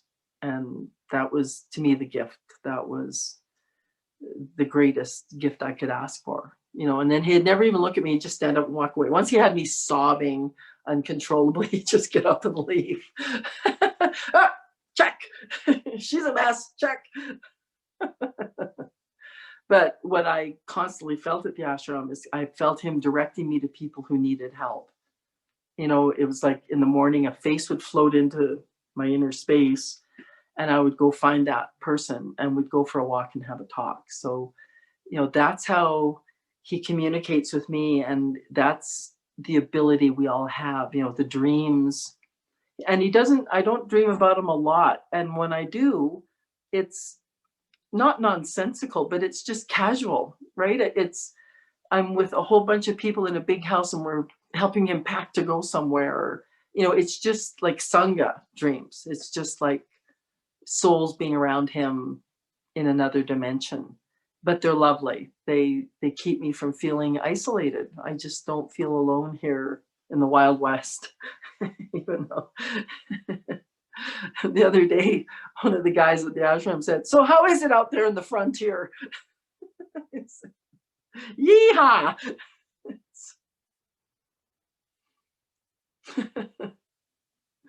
But they're good-natured souls. What I'm finding is so many strangers approach. I go for walks regularly around here, and because people have been seeing me, they've gotten brave enough to come up and ask about the orange, and I tell them I'm a Swami, so they ask about that and the tilak, and they're so gentle and curious and happy. So I know once these lockdowns stop, if I just go up the hill here to the big park and stick a sign in the ground saying, you know, OM Chanting free, you know, I'm sure the neighborhood will just sit down and join me. So Gurji knows what he's doing. There's no doubt about it. Now, I think I saw a question pop up here. Is Canada celebrating closed borders? Yes. No, and even between the provinces. So one of our provinces is the size of a European country. And so now even the provinces are closing their borders to other provinces. So everyone's being told to stay home, just stop. Oh, somebody else who gets gobsmacked. Me too. It's absolutely amazing, inspiring, and I'm really gobsmacked. Bless you abundantly. I get gobsmacked regularly too. But that's what makes this, like, this path is so electric compared to the way I was living before. And, you know, my first marriage, when I left my first marriage, that's when I started seeking, because I married someone with money. We were playing by the rules. We had all the stuff we were supposed to have. And I felt dead. Like, I just felt like I was dying inside. And it panicked me so much that when I left that marriage, it was like I was running. I just thought, I have to figure this out. I can't just keep, playing this game. And I remember when I came back from the US with my son, a friend of mine invited me to a dinner party, which was just brutal because, I had just finished being homeless with a baby and like as far out of society as you can get. And all of a sudden I'm in this mansion with these rich people at a dinner party. And I didn't even know what to say, right? I had lost my ability to speak to them. And it was obvious my girlfriend thought she was doing me a favor and trying to set me up with a wealthy old guy. I thought, oh, please stop. Like, just stop. I am not what you people think I am. And I think that was one of the blessings of going to India and becoming a sannyas, was it sent such a clear message to everybody. They realized I was not what they thought. And by making that statement, they've all become better friends. Like everyone who ran away from me has come back. So you never lose everything permanently. Even though I gave away my money, my career in film, sort of not disowned my family, but I had to detach from them. And everything has come back in a clearer, cleaner, healthier way. When my son was upset that I took these vows, and I said, it just means that we are not in that codependent, neurotic mother-son relationship anymore. That if we're going to stay connected, it has to be new and it has to be healthy. And he sort of went, oh, okay, I kind of know that, but it was more convenient. And you felt guilty and compelled to help me. So, he admitted that he was just mad because it was going to make it harder to manipulate me. So it's a healthier relationship. We talk to each other as adults, and there's none of this other stuff going on. If you don't send me a Mother's Day card, I'm going to be upset. If anything, he'll send me a bizarre joke on Mother's Day. So you never lose everything permanently, but by renouncing everything but the divine, you are allowing him to give you back everything times 100. And it's like the story of Job in the Bible. And I remember when I was with the homeless on Venice Beach, this one guy one day, and he was one of the wilder ones. And I said, hey, how's it going? And he said, man, I feel like Job, but I'm going to get through this. And so, for those who aren't familiar with the story, Job was a wealthy, successful man. And apparently the devil and God were having a conversation. And the devil said, well, of course he loves you because you've given him everything. I bet you if I took it all away, he still wouldn't love you. And God was like, give it a shot. So everything was taken away from Job. He lost his business, his riches, his family, and he was basically a homie. He was homeless with nothing, but he still loved God and he still didn't walk away from him.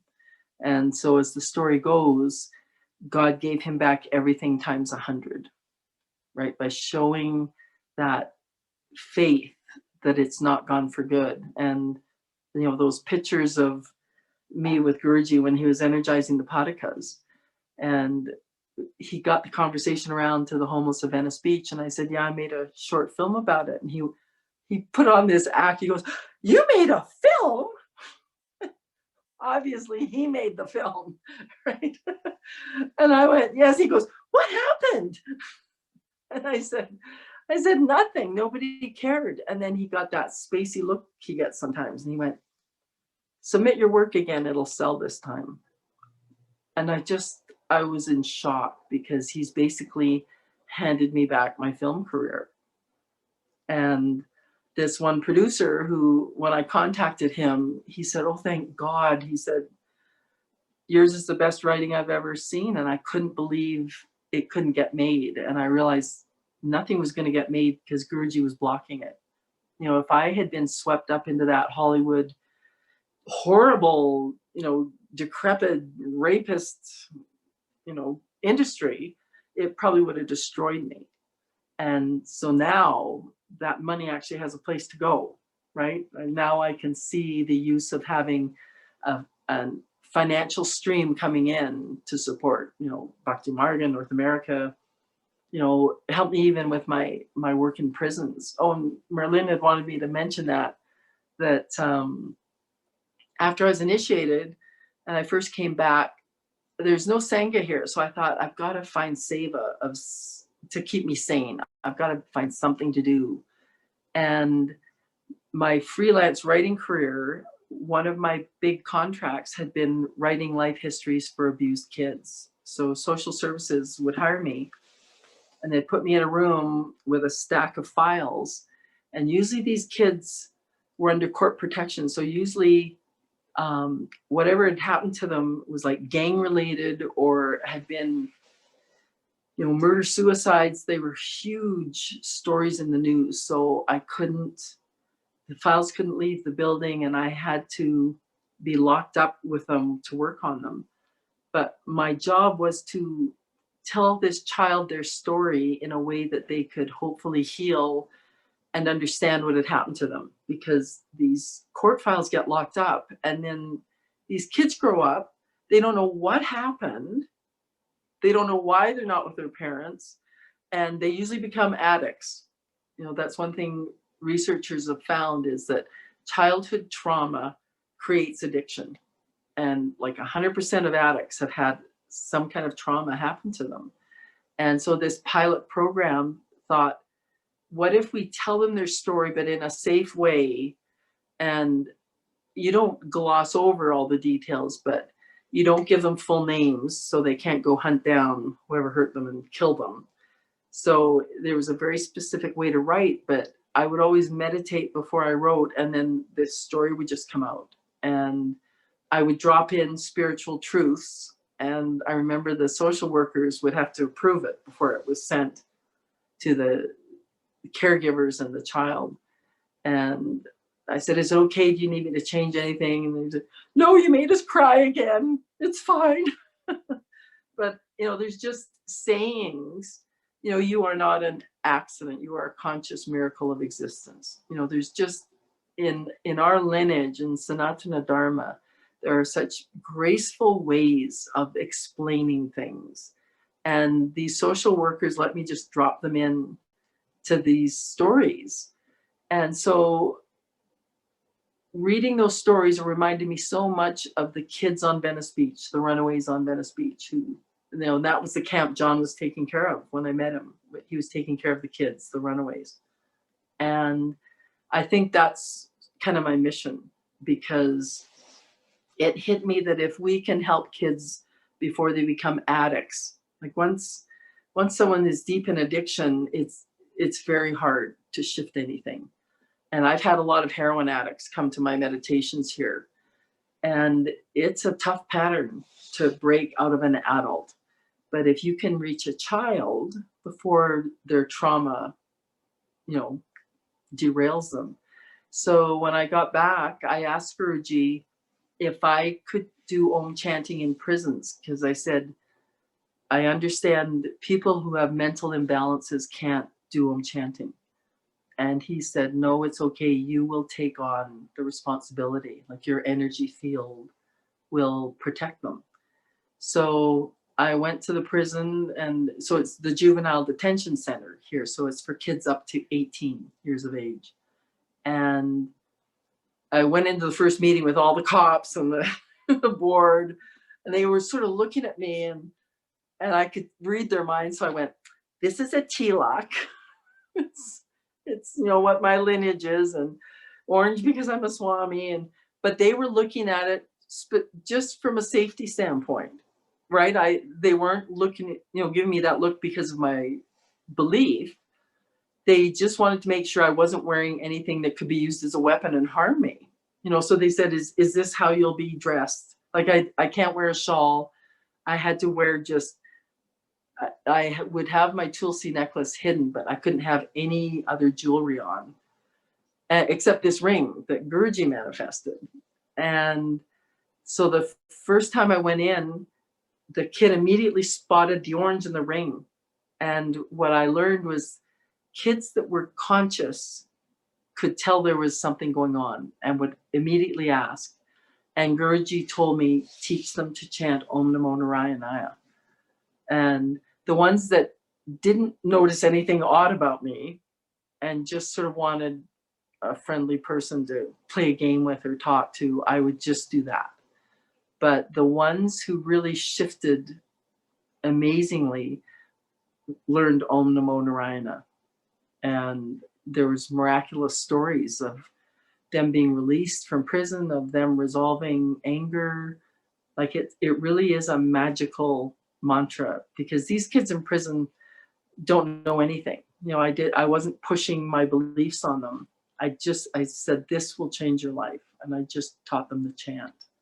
And the prison saw such a huge shift in those kids that after a year, you know, they trusted me. So they asked me to go to the women's prison and do something. So I taught them to chant Om. I did the Om chanting with these women. And it was so amazing, because after the first session, you know, the guard said, well, how do you feel? And this one woman just looked at me in shock and she said, I feel happy.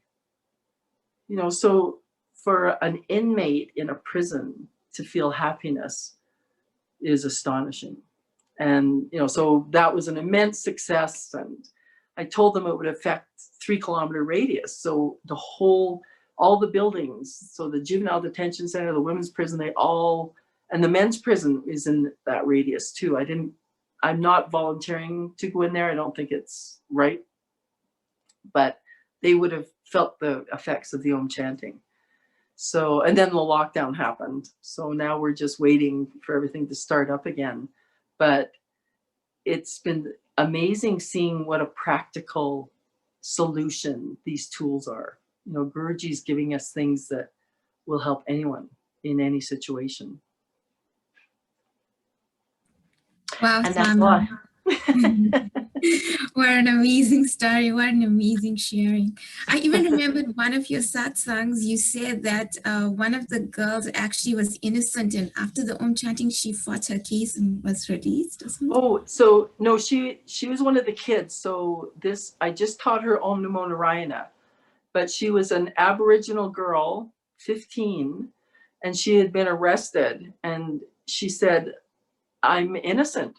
And they had offered her free legal counsel, but she didn't trust adults. She had been raped as a child. She had been through horrific situations. And she said, I don't trust adults. I want to represent myself. And she was due in court the next day.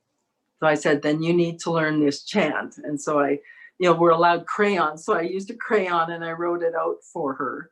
And then we played Jenga. You know that thing where you build a tower with wooden pegs and you pull them out. So we were playing Jenga. We pull a piece out and put it on top, and we're chanting. And that tower was like triple the height it should have been. And there were single pegs balanced on this huge thing. And all of a sudden she stopped and she looked at it and she went, it never gets this tall. And I said, well, you're chanting, aren't you? And she said, I want to do this forever. And I said, that's your ticket. I said, if you keep that chanting in your head, your life will change. And so she went to court the next day and she successfully defended herself and they released her. So that was the first time it really hit me how powerful this is. You know, what Guruji has given us. It's not a joke. And it got to the point where they started to realize they could bring me some of the tougher kids. I'd go every week for an hour with one kid. And the last one that I was working with before the lockdown, he got me. Like he was like those kids on Venice Beach. He was 14 and he had been on the street for 4 years. And so it gets to 40 below here. So for a kid to survive on the street for 4 years is astonishing. And they finally caught him. Thank God they caught him. They got him inside, to a warm place. And this detention center is amazing. Like the people have such good hearts, and the kids are in school. So even though they're in a prison, they get recreation time, they get treats, they can build up credits and then get, the snack bar has, potato chips and things, and as you as you get more merits, you get more freedoms. You know, you can watch some TV. So it's positive reinforcement with these kids. And so they asked if I'd work with this young guy. So he's a young Aboriginal kid who'd been homeless for 4 years. And so when he came in, I recognized him immediately. He was a street rat. He was just like the kids I had met on Venice Beach. He had all the affectations and the tough, you know, and so we were trying to play a game and he was cheating. He kept hiding things under the table, you know, thinking I wasn't seeing what he was doing. And finally I said, I can't do this anymore. I said, I'm a nervous wreck. And he said, what do you mean? And I said, well, I just keep losing. I must be really stupid or something. And, you know, I put on this big performance about, you know, I didn't point the finger at him and say he was cheating. And he went, oh, no, we'll start again. And he brought all the stuff he'd hidden up and we sort of started fresh and played this game. And he just started giving me things like, you know, oh no, here, you need more money. You take this. We were playing Monopoly. Oh no, I don't want to charge you. You do this. And he just became so concerned because he had hurt me, he thought. And when it was over and the guard came in to take him out and he stood up and all you're allowed to do is shake hands. You can't hug these kids or anything. And he took my hand and he said, thanks for coming in. Thanks for taking time to be with me. You know, and then they started to walk away and then he came back again. He grabbed my hand again. He said, you know, you drive safe. Are you going to be okay getting home? Are you going to be all right? And I said, yeah, I'm good. And he said, can I see you next week? And I said, sure, I can come as many times as you want. And it broke my heart. He was so happy to have someone care about him, right? This kid had not been cared for years. And when these kids run, he probably ran from a crack house or something. Like they don't run away from nice homes. When these kids run away, it's because their lives are in danger. And he just became my favorite kid. You know, one week I went up and he had picked a fight with somebody. And so they had to go into lockdown and I couldn't see him. So then the next week I went and he's got this big black eye and he's sort of embarrassed. And he goes, where were you last week? And I went, where were you? I said, I came all the way up here. He told me again. I said, what's up with that? And the guard was going by and he goes, yeah, what's up with that? And this kid started laughing, right? And he's like, yeah, I got to get a handle on this anger control. And just to see him open up and acknowledge that, you know, obviously he'd been fighting for his life, you know, his whole childhood. So to just make fun of it and go, come on, snap out of it. You know, I came up to see you and you weren't here. And then he just kept apologizing, right? He just felt so bad that he knows it takes me 2 hours to get to that prison. So 2 hours each way. And to get all the way up there and be told that he's been locked up. So the transformation in these kids is amazing. And every time I'd start heading to the prison, I could feel Gurji loading me up, and because I'd take a bus to the train to another bus. And one time on the train, the energy was so massive, I actually got off on the wrong place and connected to the wrong bus and was heading out of town and had to get off. And I couldn't even focus on where I was going. And as soon as I walk into the prison, it just goes, whoosh. You know, it's like he loads me up like a dump truck. And then when I get there, it just floods the place.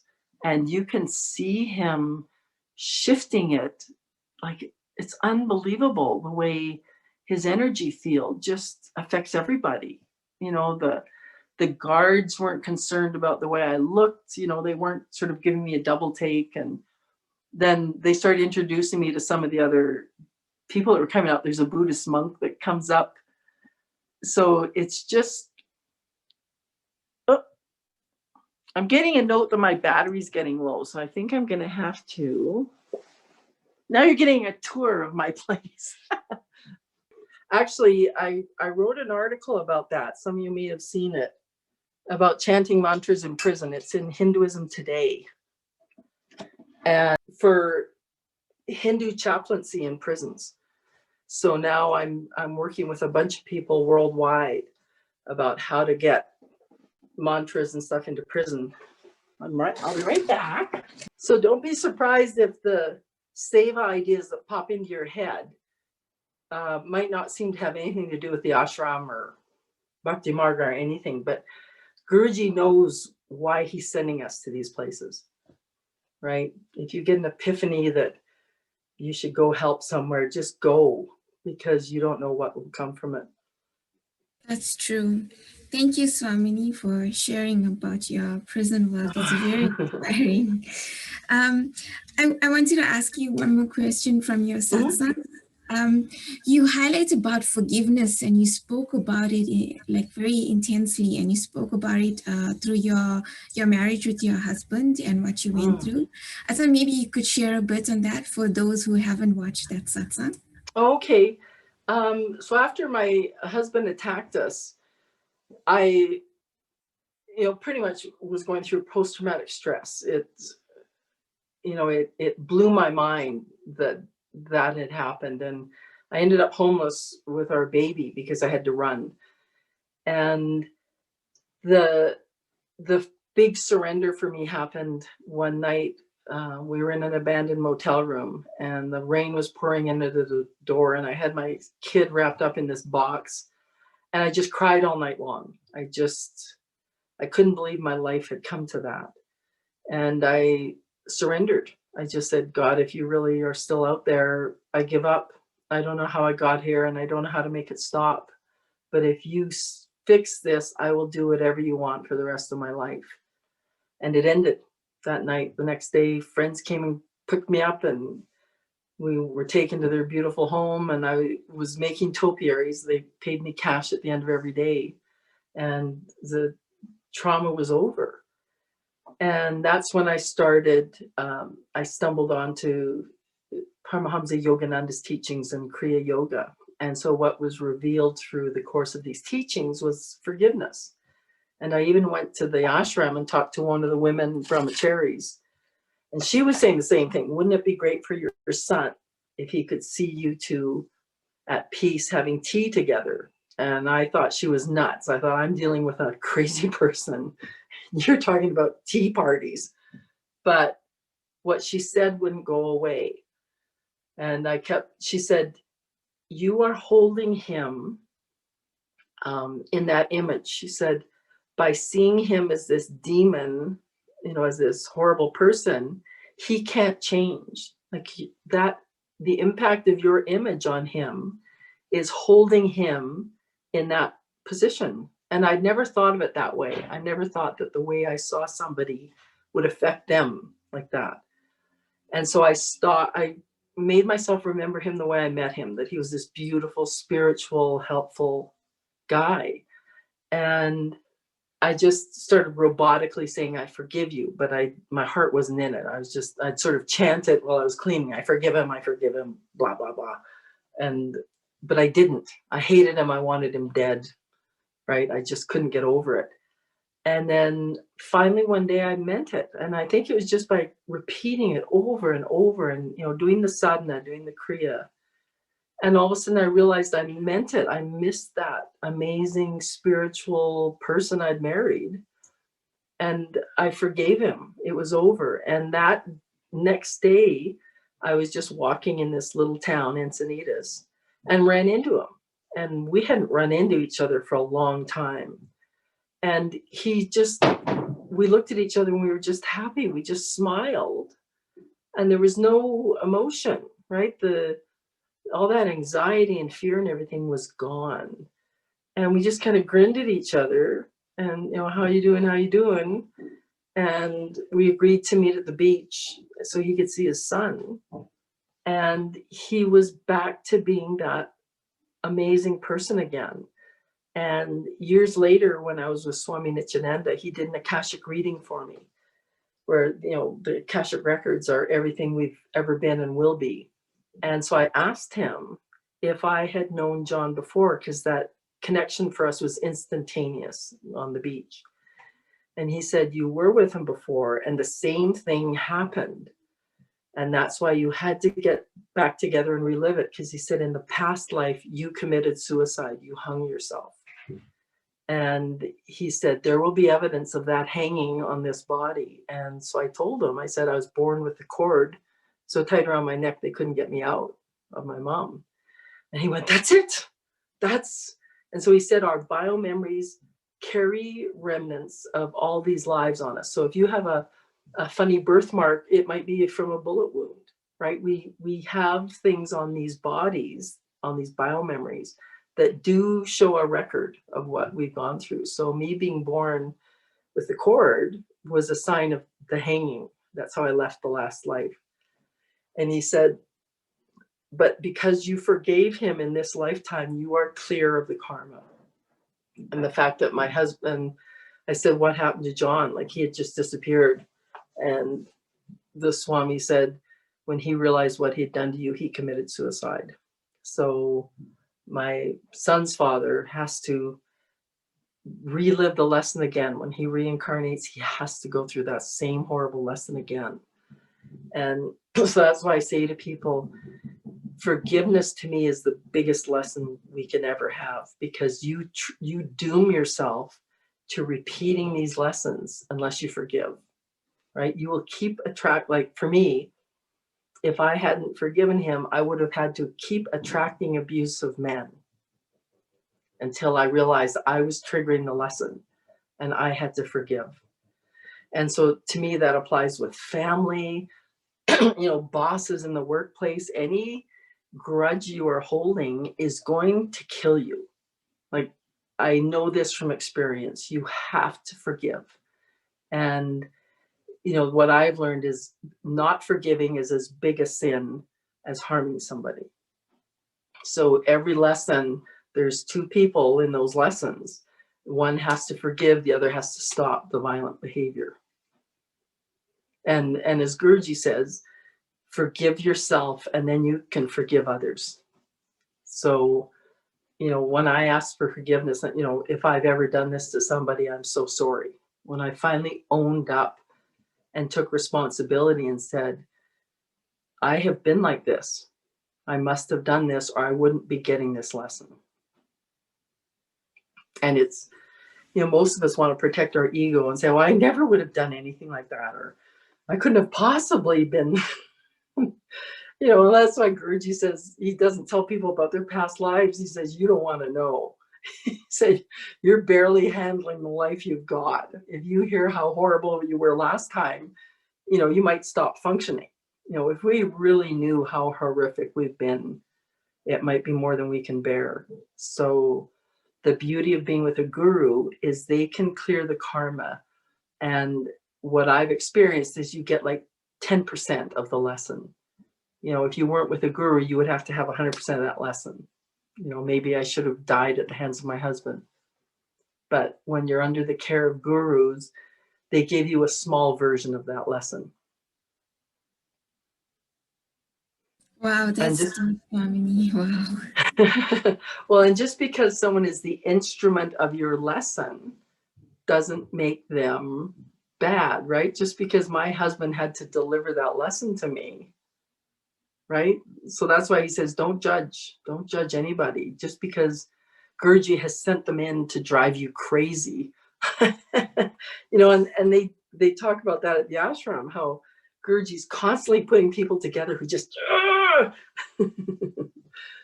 and they might not trigger that in other people, right? Just because a person drives you crazy doesn't mean they drive somebody else crazy. But if your lesson with them is that, then you trigger that behavior in them. And I've had people who I thought were my worst enemies become best friends. So behavior is fleeting. It's based on our lessons. Wow. Before we take any questions from the participants and the audience, I just wanted to ask you one more thing. In one of your satsangs, you spoke about, the 5 vows of being a sannyasin. Right. And maybe you can touch a bit about that. And maybe I was just curious to know, like, you was in India and you was a sannyasin. Were you ever prejudiced? Because I mean, a woman wearing orange in India and living that kind of lifestyle. So maybe you could just share a bit if that was affected you or anything. So it's just starting. You're right. I did run into some other women wearing orange, and we'd all kind of give each other the thumbs up because it is new, but the tradition in India is still very strict. So women still can't be pujaris in the temples. But I never met with animosity outside of the Shaivite group, and I think it was just because the lesson was to destroy my ego. And I think that's what was going on at the ashram, because they just didn't cut me a break. I was just stupid and ignorant. I was yelled at all the time. And it humbles you, right? If you think you were some big shot on the outside, you sure aren't by the time you're done in an ashram. And but it did become clear to me that I would never be initiated as a Swami in that group. So even though I was a sannyas, I didn't see a place for a Western woman in that organization. The women who've been made Swamis are all from India. And it might be because he could see what was coming down the road, that it wouldn't be even safe for Westerners to be in India, right? There's the violence going on between Hindus and Muslims. And then now with the pandemic raging, Westerners can't stay there more than 6 months at a time. So I think it was never in the plan for me to be a permanent part of that organization, because it is very much India based. So whereas what Guruji's doing, it's such a relief because it matches my upbringing and sensibility. The fact that he's not angry at Christians, right? He's like, I remember sitting through lectures in India and having to finally blurt out that they had to stop attacking Christians the way they were. And then I'd get screamed at. But I said, I was raised Christian, and you're telling me that because of that, I'm this and this and this. And I said, I am not. You can't just judge all Christians because a couple of things have happened in India. So when I met Guruji and saw the way he embraces other lineages, he respects them, right? He's just, and now with him changing from Sri Sampradaya to the Hari Bhakti Sampradaya, which is basically embracing all bhakti for the divine. So anyone who has strong devotion to the divine, he embraces that. And so he's made it more possible for women to operate in this organization, right? Whereas in India, I got some strange looks. Nobody ever attacked me or anything. But the men, like when I was on those properties alone, I would always befriend street dogs and let them feel like that was their property, because then they'd protect it, because men were constantly trying to come in to the property. And, Lord only knows what their intentions were, but you get some street dogs attacking you and you turn around pretty quick. And these dogs, they're just that generic Indian street dog. It's this tough, muscular, short-haired dog. And so the females that protected me, they'd bar their fangs like it was that real vicious barking. And as soon as they drive the guys off, they turn around and look at me and they'd be smiling and wagging their tails. It was like a leela, right? So it's like they understood performing, right? I'm going to act mad. And now I'm going to be friendly. Like they got it. And so I used to think like them, stay in the moment, don't hold a grudge, even though these dogs have been beaten, they still gave humans a second chance, right, to be their friend. And when some people were sort of, it must have been nice to show up at the ashram for the first time and, just get initiated. And I said, I was like a beaten Indian street dog by the time I got to the ashram. I said there was nothing left. And I sort of showed up with my tail between my legs, like, just please be kind. You know, I can't take it if I go through any more abuse. And Guruji was just kind, right? He just knew that I was done, that there was no need to punch me or put me through any more churning. But I'm grateful for the churning I went through, because so many rough edges were knocked off, and it developed compassion. You know, like, the idea of being harmful to someone just makes me feel sick. And I think in past lives I was harmful. So I needed to have a strong shift so that I would never go back to that. And I felt like Guruji sent a couple of swamis to kind of pick a fight with me when I was at the ashram initially. Like, it was like every once in a while someone would take a run at me, and there was no reaction in me. Like, I just would sort of look at them and walk away. And then later they became friends, but I felt like he was testing me to see if I had hung on to any of that fight, you know, to see if I could be triggered at all. And I just can't. If someone wants to go off, you know, they're more than welcome to, but I've learned not to respond. Right? And most people wear themselves out. And there was actually an interesting technique that was done. I guess it was those first 2 weeks when I was there after being initiated. One of the Swaminis just got in her head that I'd affronted her or something. Like, it was so beyond my comprehension that it was obviously a Leela of Guruji's.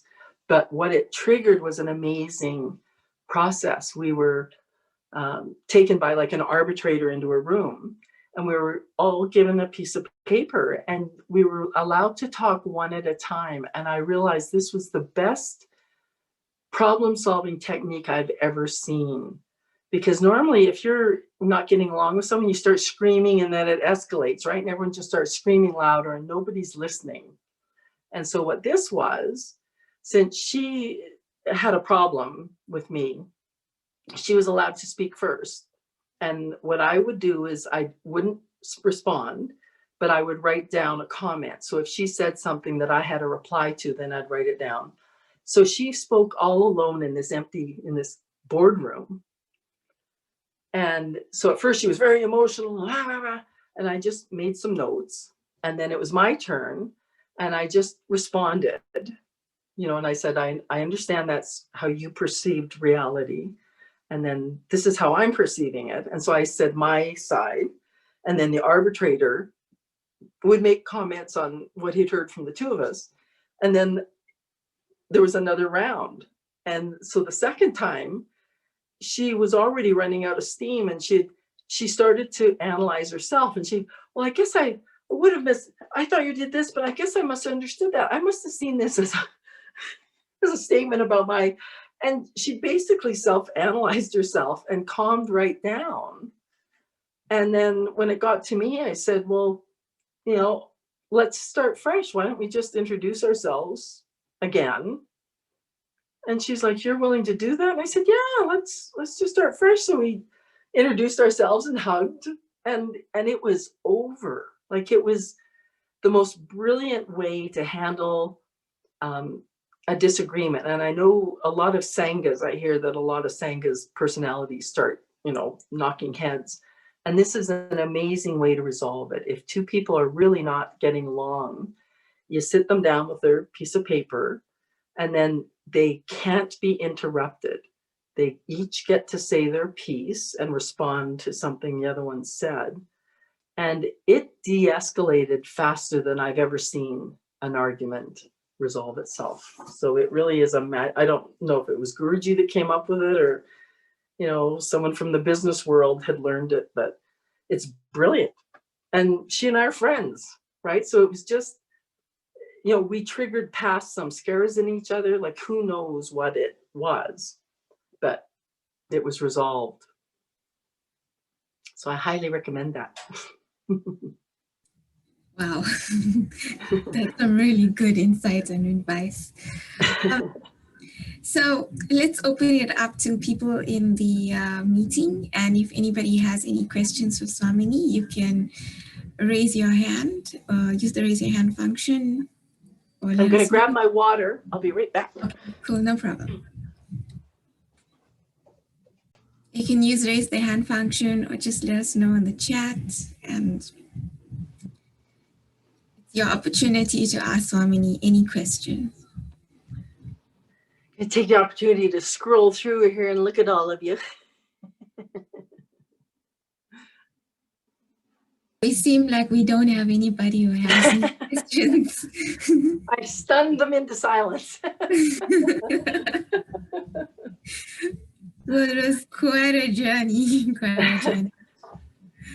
Well, I'm grateful now to learn that there is a reason for it. You know, I think that's the biggest thing, is to be able to look at your life and go, okay, I understand why that had to happen. You know, I've looked after people who are dying, and the saddest thing is people who don't understand what it was all about. So, you know, it's so important to look at your life and understand why things happened and what you learned from it.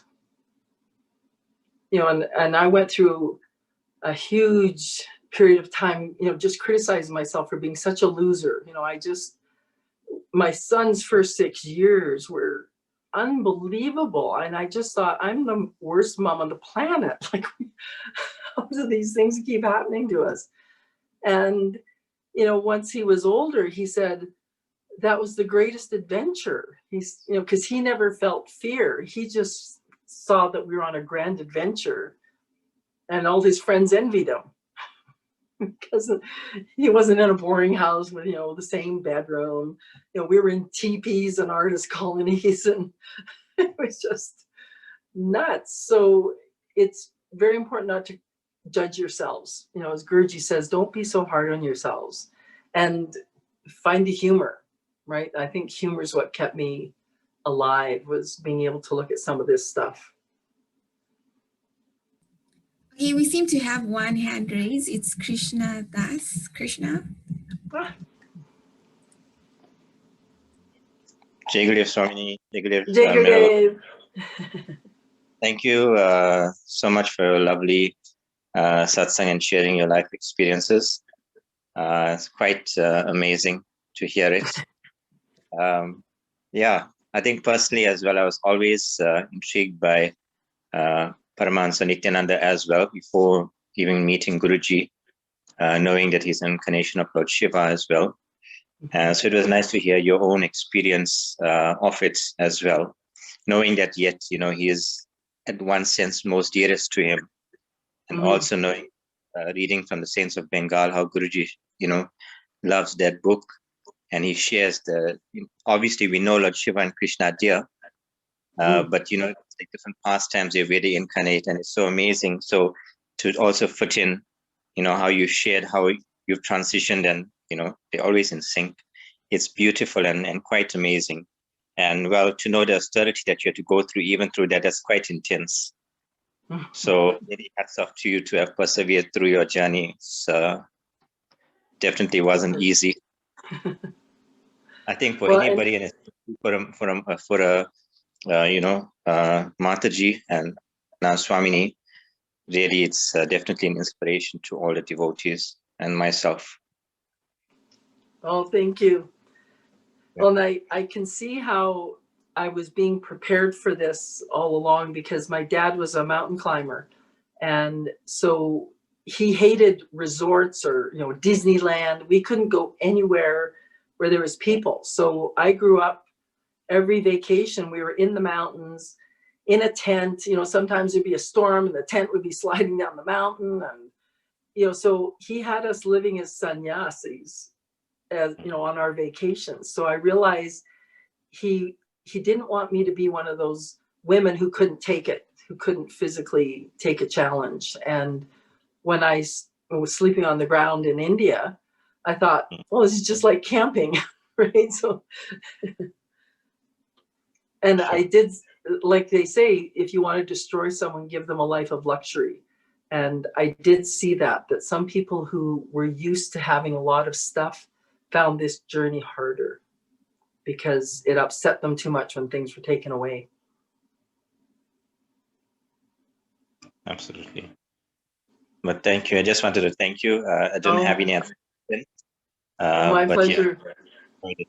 Thank you. Well, thank you. And it's interesting, the connection between the two gurus, right? Because I remember that last day in Vancouver with Guruji, I couldn't comprehend what was next. So I just said to him, you know, I feel like I'm supposed to be with you. Do I have to send a note to Swami Nithyananda?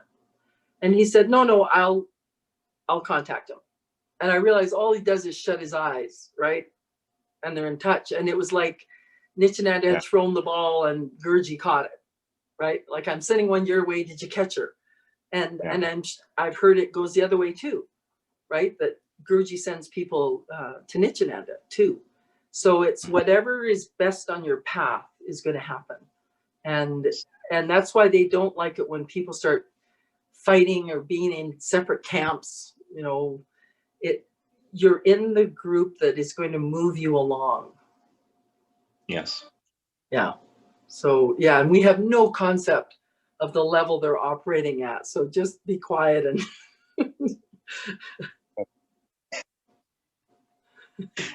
Thank you, Swamini. Jai Gurudev. Thank you, Jai Gurudev.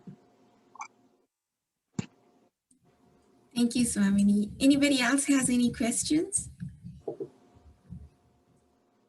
You can actually unmute yourself and speak because we have everybody unmuted. So if anybody has any questions, feel free. Me. Jai Gurudev. Hi. Hi. I was so excited to hear when you first started, you mentioned Nithyananda, and you mentioned Guruji, and you mentioned Paramahamsa Yogananda, all three. We had such immense relationships with. So it was really exciting to hear that, you know, how we've all been connected and interconnected somehow, sometime. And I had an interesting experience with Guruji in Cape Town. He had darshan in Cape Town, and I was completely crazy about Nithyananda as well. And I used to watch all his the Shiva Sutras, whatever. I watched thousands of hours. And he was such an orator, and I was so fascinated with him. And we were driving off to a darshan, and Guruji was sitting next to me, and I said to him, you know, I've got so much of Nithyananda, I'm so fascinated by him. And then we started this conversation. He knew exactly because it had to come up. And he told me, you cannot have two gurus. You can't have one foot in one boat and another foot in another boat. You're going to finish up in the water. And that was the day that I decided I shall never, ever watch another Nithyananda. And I didn't. And I went cold turkey, and yeah, and that was it. And I'm so glad I went with Guruji because, wow, I believe Nithyananda is very, very, very, very tough. And Guruji is so sweet. What to me, yeah. And the word love doesn't come up in Nithyananda's organization. Yeah, I heard.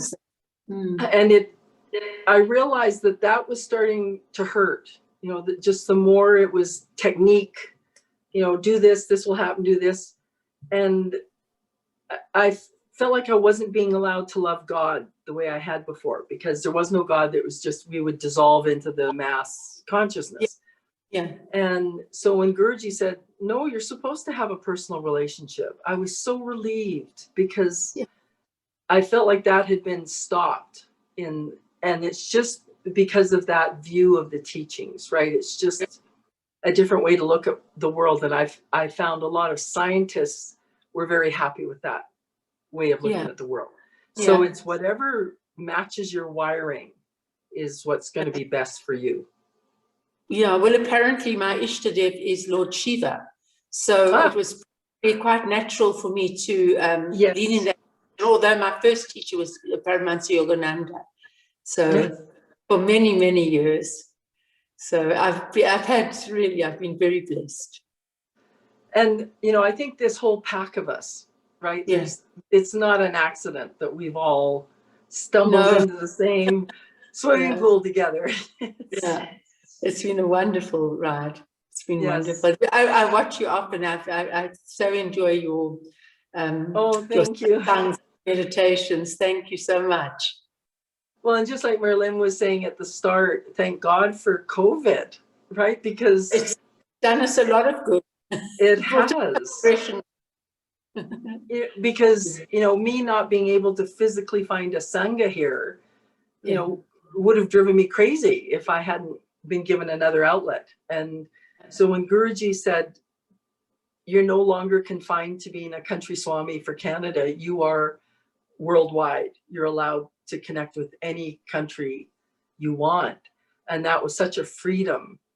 Wonderful, wonderful. Yeah. Anyway, Jai Gurudev, and thanks so much for the joy. Thank you. My pleasure. Thank you. Swamini, there's a question on the chat for you. Okay. Why do you think it is important that this is our last life on earth?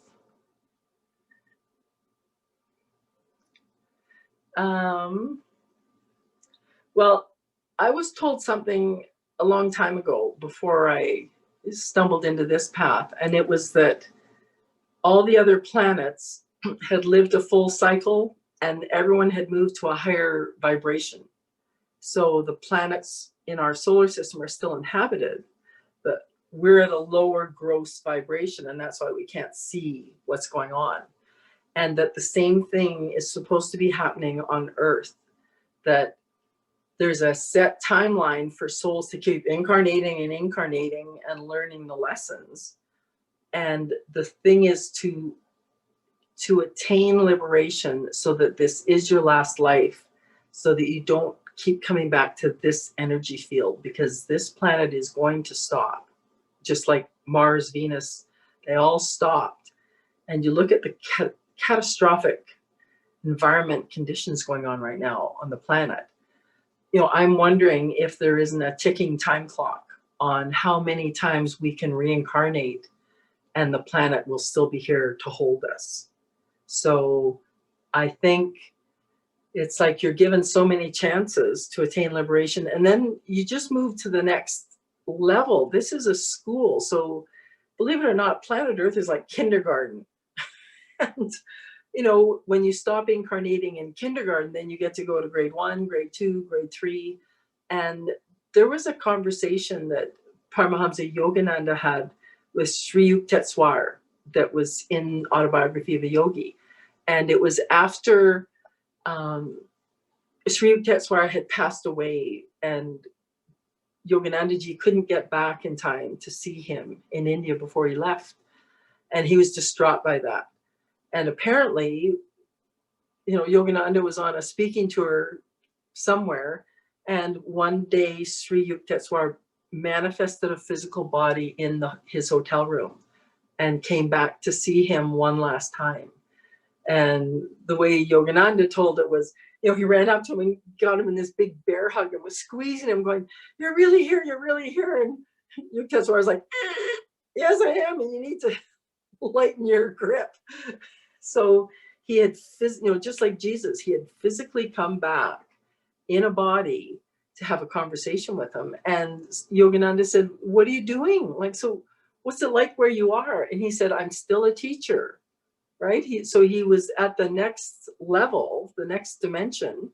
He was still teaching souls, but they were having an easier time of it because they didn't have to maintain a physical body.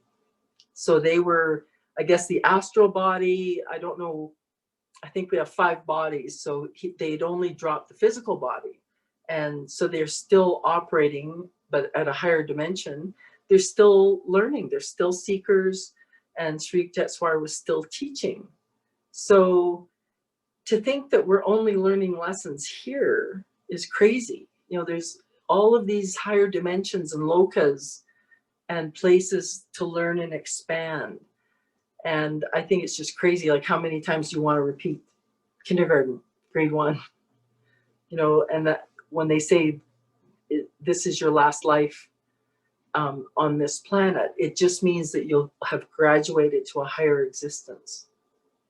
I remember having a thought it didn't hit me that it was profound until recently. But when I was 10, I remember being out front of our house and it was twilight, the sun was going down and everything looked kind of magical. And this thought came into my head, I want this to be the last birth. I want this to be the perfect life.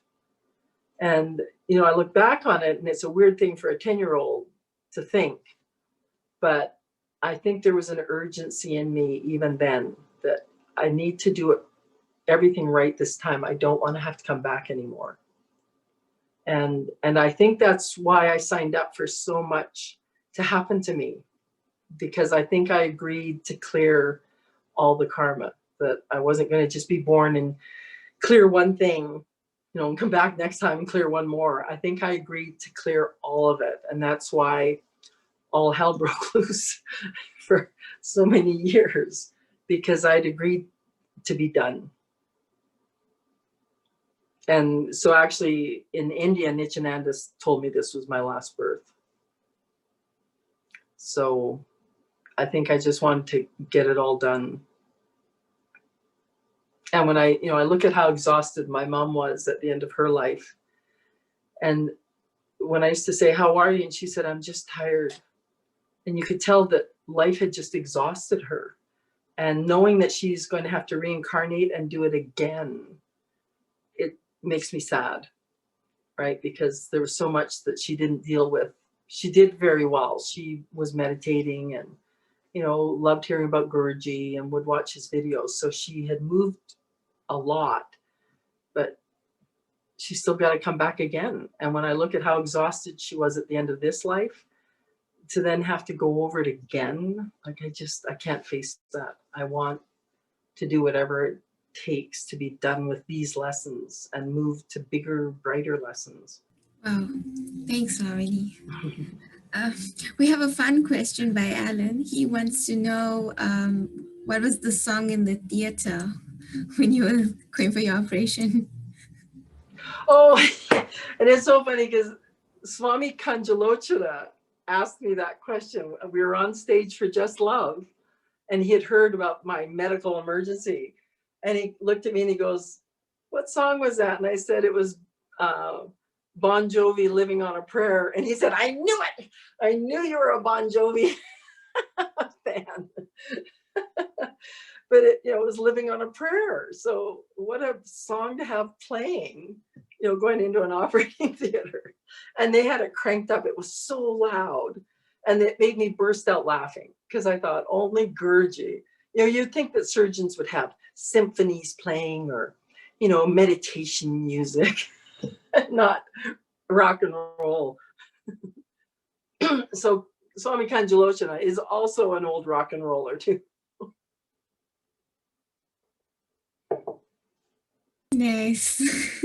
Nice. And so watch for that. Like if something very playful and light happens in your life, that's Guruji, right? He's just trying to get us to lighten up.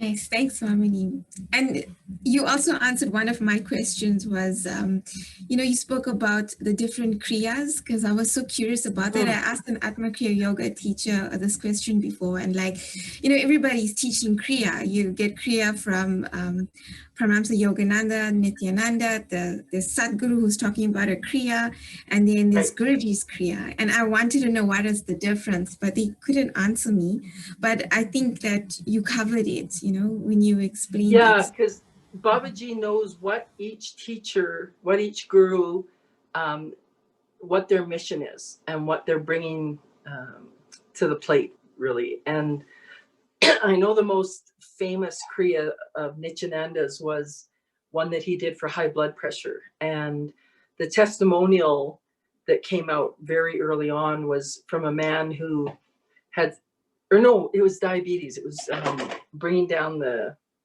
levels in diabetes. And this man, his diabetes was so out of control, he couldn't take any more insulin. He was at the maximum amount. And his doctor was a follower of Nithyananda's. And so he said, I'm going to try something with you if it's okay, but there's a kriya you can do. And so he taught this man the kriya in his office, and his diabetes score dropped dramatically in 15 minutes, like while he was in that office. And so I wouldn't be surprised if Guruji isn't doing that kriya to manage the diabetes. You know, he was diagnosed with diabetes. And then he said very clearly, I don't need your help, right? And I'm sure Babaji has given him the technique to bring that under control.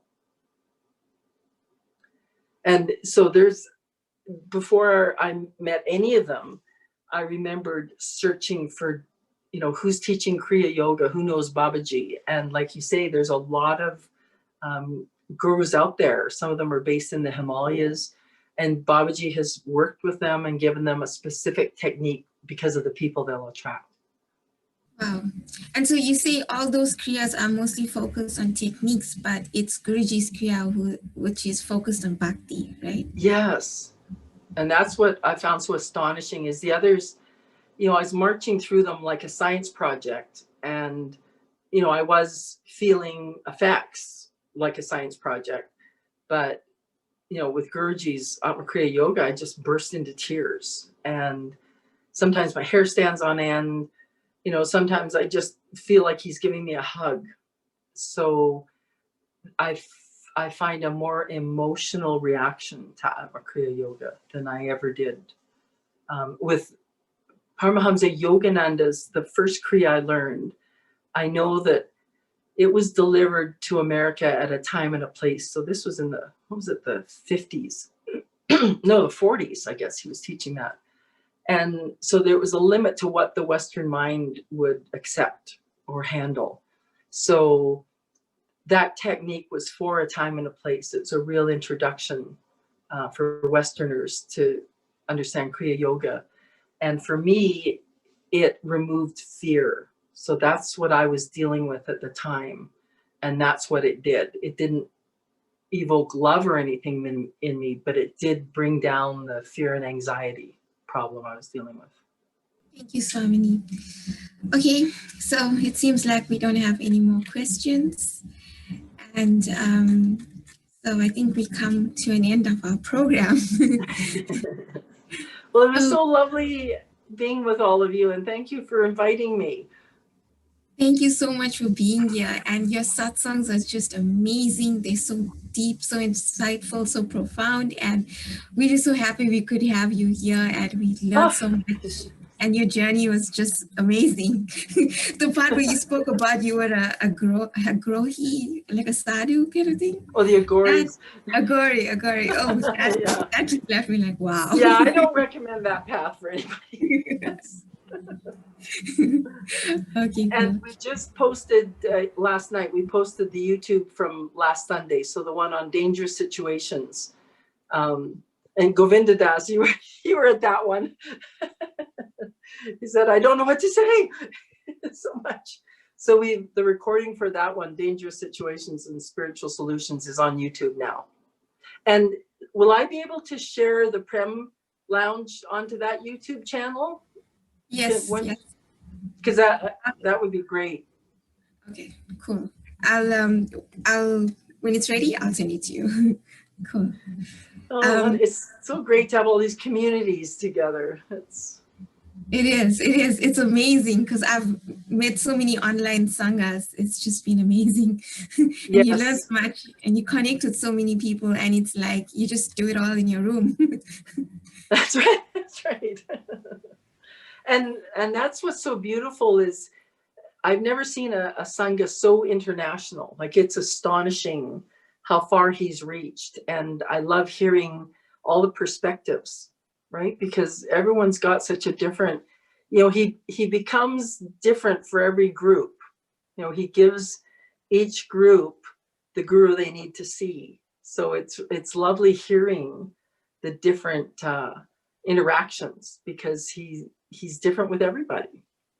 It's very true. That's what he says. It's so unique and personal, this part. Yes. Okay. So we'll close our meeting since nobody else has any questions. And before we close, would you do a closing prayer for us, Swamini? So why don't we just do the one we do at the end of OM Chanting, for wishing all beings peace, happiness, and then we'll do the Shanti that's for peace. So we'll do Lokasamastu first. Om Lokasamasta Sukhino Bhavantu. Lokasamasta Sukhino Bhavantu. Lokasamasta Sukhino Bhavantu. Om Shanti Shanti Shanti. Shri Guru Pyo Namaha. Hari Om. Prem Se Bolo Shri Swami Vishwananda Ki Jai. Thank you so very much. Thank you. Much love. Thank you. Thank you. Thank you so much. I'll come see you all in Africa one day. I can't wait. That would be lovely. Thank you. Come to Europe as well. It's beautiful. Bigger day. Thank you very much.